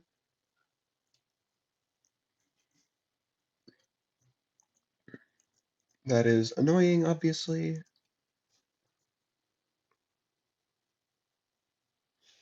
Let's see, Mark of Pride for the Mantis Petra would be 12, 13, 14, 15. Yeah, okay. Then we could potentially move all 3 Petras away. We'll see. But yeah, I think we start with that. Mark of Pride for 3rd Petra. Mantis Lord Talent for power counters.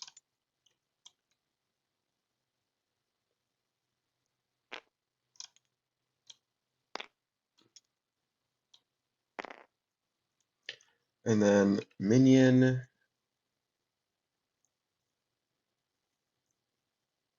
I mean, they could just take their 4 VP solo. Ooh. Ooh. Interesting point. The 2 Hippogriffs might throw some wrenches in their plans. Oh, the breakpoint here is up by a bit.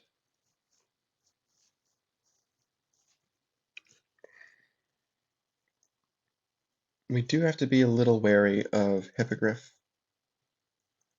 That might be an argument in favor of just doing this, of just breaking Takafulu, in which case we don't necessarily play Micro Pride.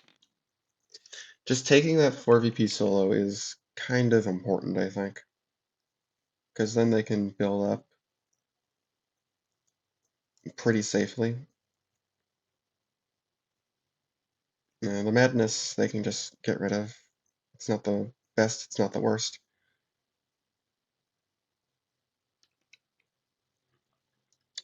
Yeah, I think I like that better. Yeah, play Gaia Knight instead. Yeah. And then what action can we play?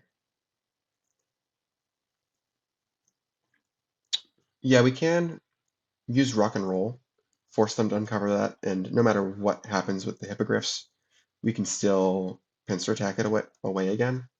So yeah, I think I like that.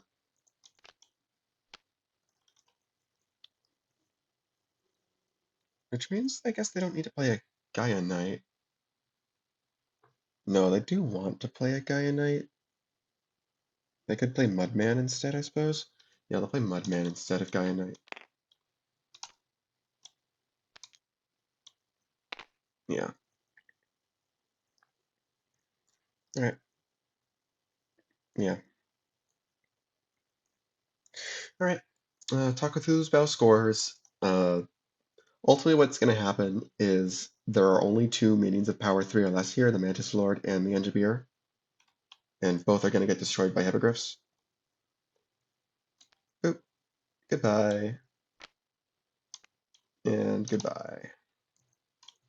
They'll draw 2 cards with the Petras, but they can't move away because it's their turn.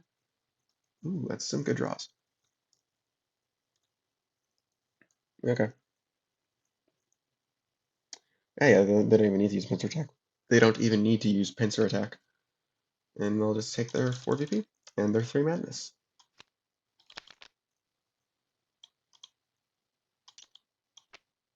Quicksand did its job.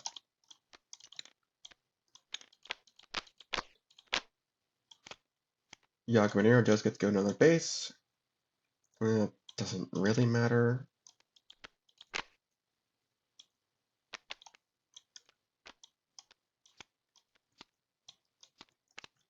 Ground Zero. Oh boy.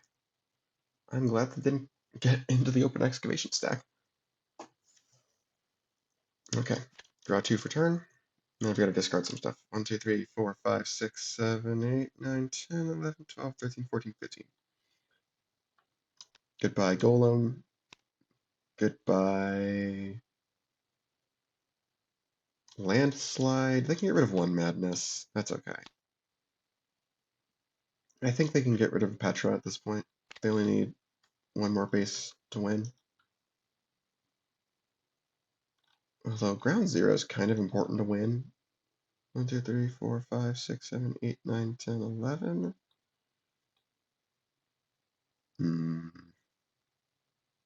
Now we're getting down to the tough choices.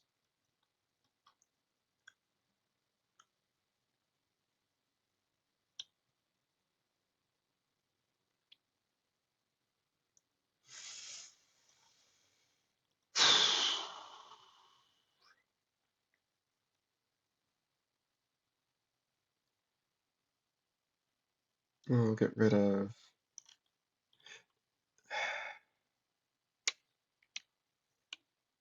Quagmire, I guess. Tough. Yeah. All right.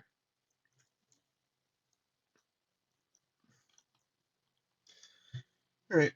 What do these guys want to do?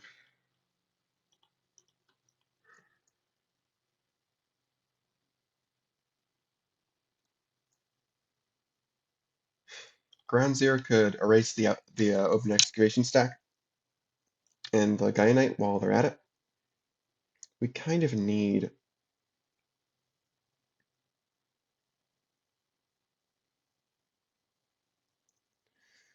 a solo. And it's going to be hard for us to get that.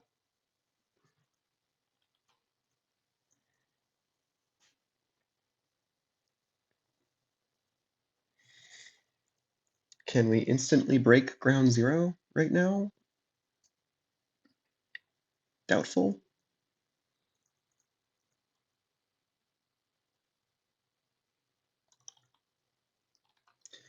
Very doubtful.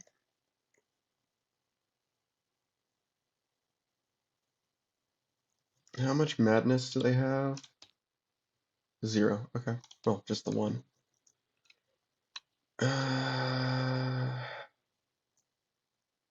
Okay, we do have both remaining amigos. Amigo Madness for a minion play. Still only gets to 6. Eh. Brewmaster. Brewmaster could do it potentially.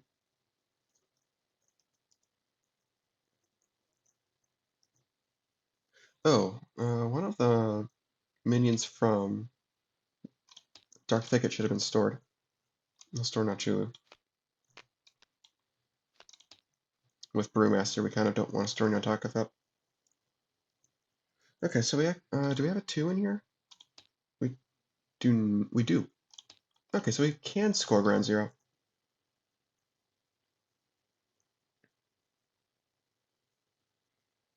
Yeah, we can score ground zero by playing Guacamole. We can do minion play amigo, play Guacamole to play a madness for free, and that plays us another minion. Could be Chaosidia, I suppose. And then we have our action free. That's nice. We could use that for homebrew, potentially. I think I like this plan, though. Play an extra minion of 3 or less. Do Yagbanero. Discard Nachulu and the Enjabir. To play Guacamole, which will play a madness. To play an extra minion of power 3 or less, which will be Chaosidia. Let's look at our options.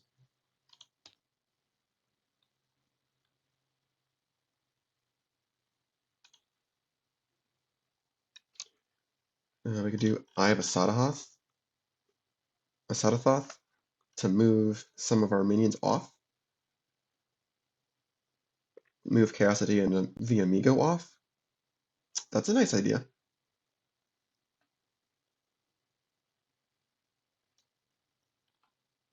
Yeah, I think I like that idea. We'll store it. Is there a better movement action? Do they have any movement actions? I don't think they do. No. No.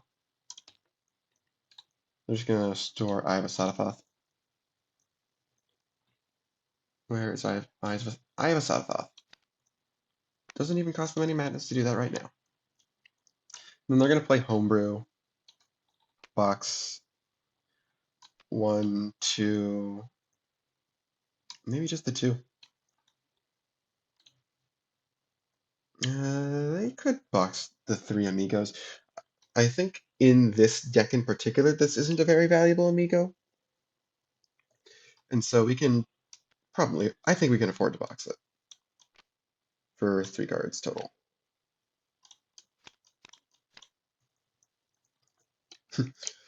Okay. Ground zero is going to score. We'll play Eye of Asathoth before the base scores with Chaosidia. We'll draw 2 Madness to move 3 Amigos and Chaosidia. And this is okay because Chaosidia can play a stored card under Yagmanero. So ground zero scores. We'll use that to take out Outskirts, resize Open Excavation. Okay. Takes out all this.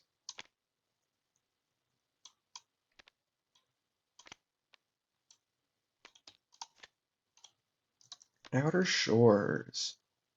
Interesting. All right, this goes away, gets stored.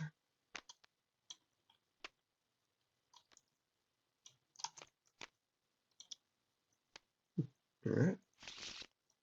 All right. All right, we got a shot. I think we got a shot. 1, 2, 3, 4, 5, 6, 7, 8, 9, 10. All right.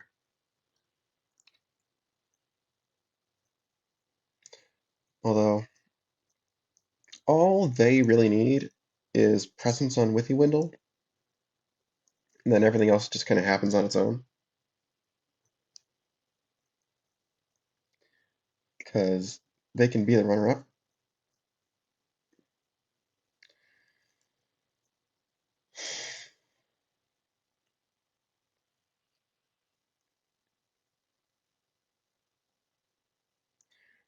So I think what we're going to do right now is we'll play Throne Room, play Mantis Lord, use Throne Room to play Mantis Warrior. Unless we got a better 2 to play, I don't think we do. And we'll use Mantis Lord talent to push the Mantis Warrior over.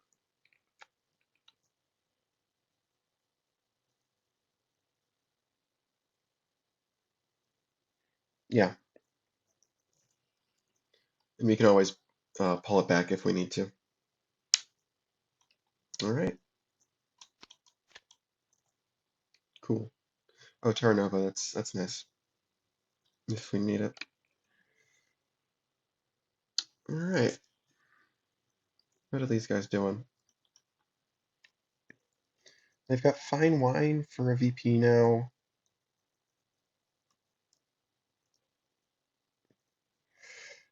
We could potentially go after Outer Shores to try and put the score at 11 to 14. It seems maybe unwise, but going for Withy Windle isn't a great idea. We would need a way to remove the whatever stuff they put down there.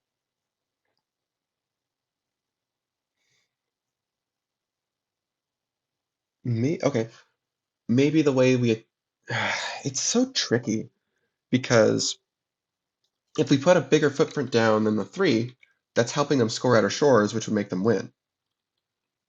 But if we don't put anything anywhere, then we need to solo Withy Windle and then do other stuff on top of that.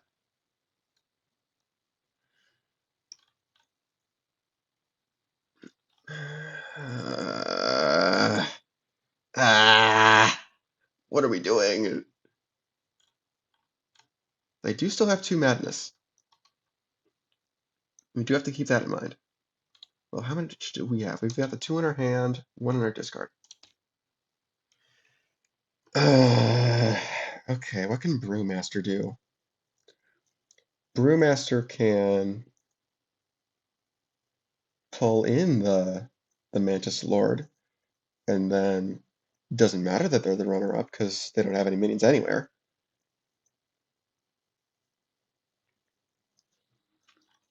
Can we score it that way? Brewmaster makes 13, pull in the Mantis Lord makes 16, then we've got another action to add 2 power? No? Really? Really, we don't? That's really unfortunate. Oh, yeah, no, we've got Madness. Madness can play minions. Okay, yeah, we can do that. That'll put the score at 11 to 12 right now, but we've got fine wine.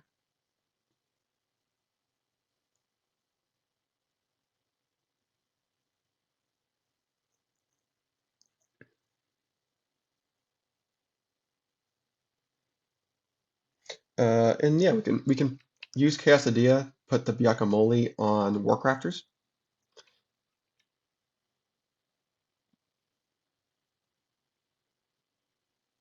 Oh, we can put 2 minions out. Wow.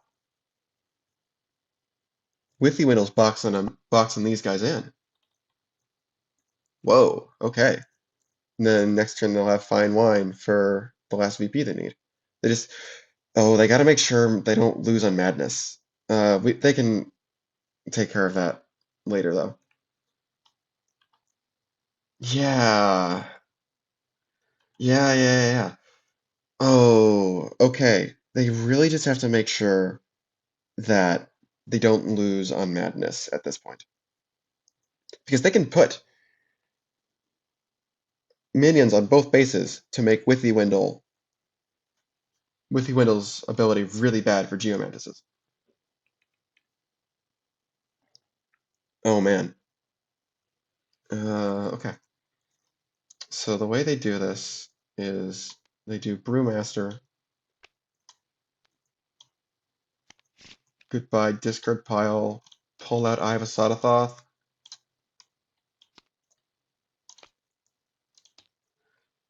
They'll draw 2 Madness to move in the Mantis Lord.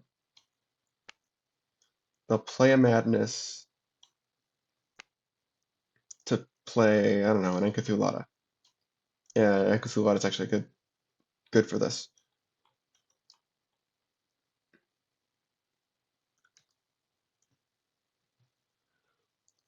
Yeah, and this means that we can actually use the Madness play with Guacamole to return something to the Madness deck. That's even better. Yeah, because I can move to anywhere, not just somewhere we have a minion. Nice.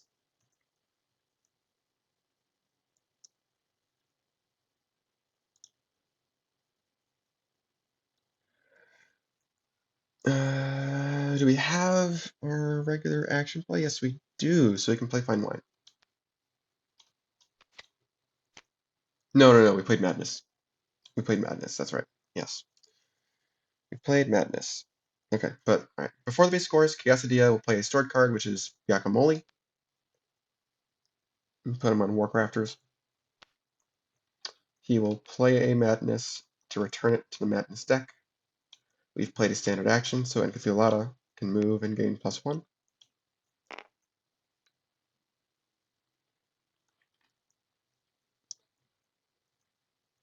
Yeah.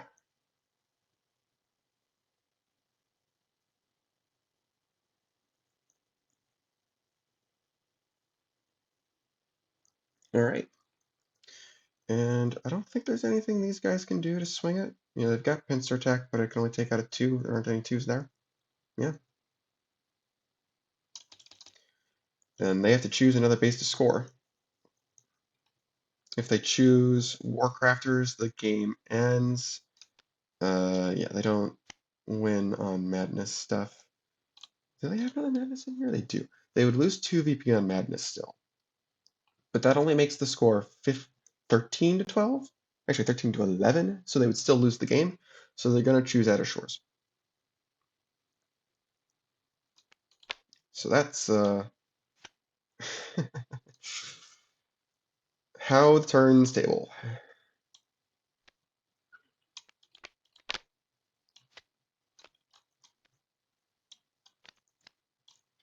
That is the high risk base deck. Outer Shores scores from Withy Wendell. Nothing they can do. If they had Pitfall, then they could stop this, but they don't. So that's three free VP, and all they need is one more turn to play Fine Wine, and then they win. Does it matter what they do with Outer Shores? Let's see. Does anything allow them to like play in action right now? As far as I know, no.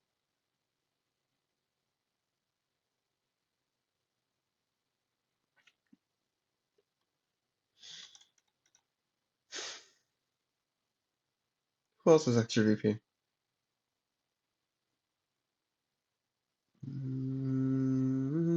No. No. Well, yes, but no.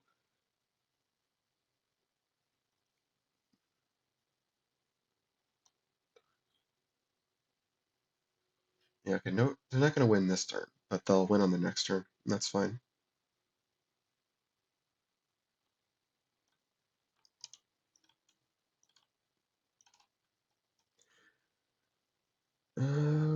Yeah, we'll just pull from, I don't know, Centurions, I guess. I don't know. Smashed up, mini modifier, big fat loot. No, okay. The window for big fat loot is passed, but cool. All right.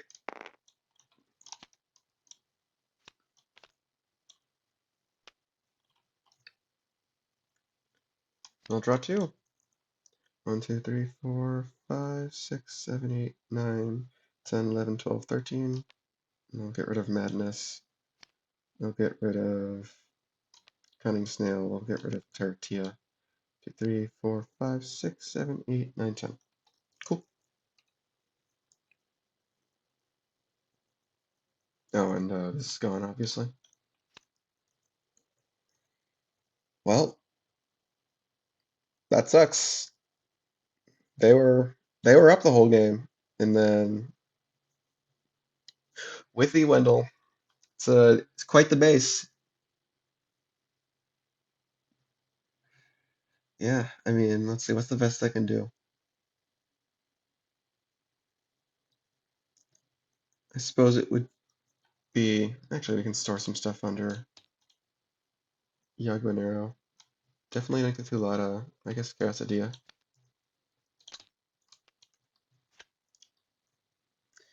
Yeah, we can do Geomaster Mark of Pride for a Mantis Warrior. Actually, no. They should Return to Madness.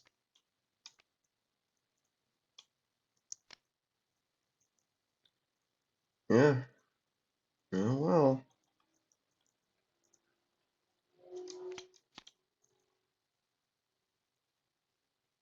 Yeah. A fine wine gets them the last VP they need. And yeah, they'll uncover this, whatever.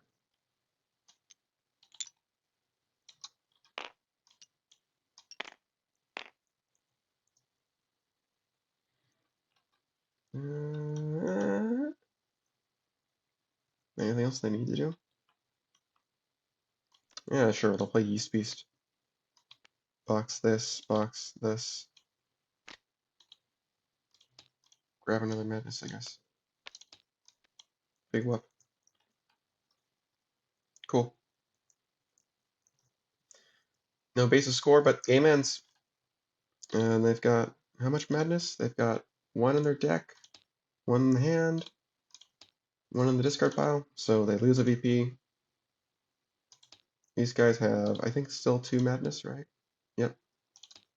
Final score is 14-11. Yeah, that Dark Thicket solo really brought them back in the game. And then everything kind of just fell apart. It's the way it goes sometimes. It was a close set, though. Anybody can beat anybody. I still think these guys earned the #1 spot. They'll make a good run in the losers bracket. All right, thank you for watching. I'll see you in the next match.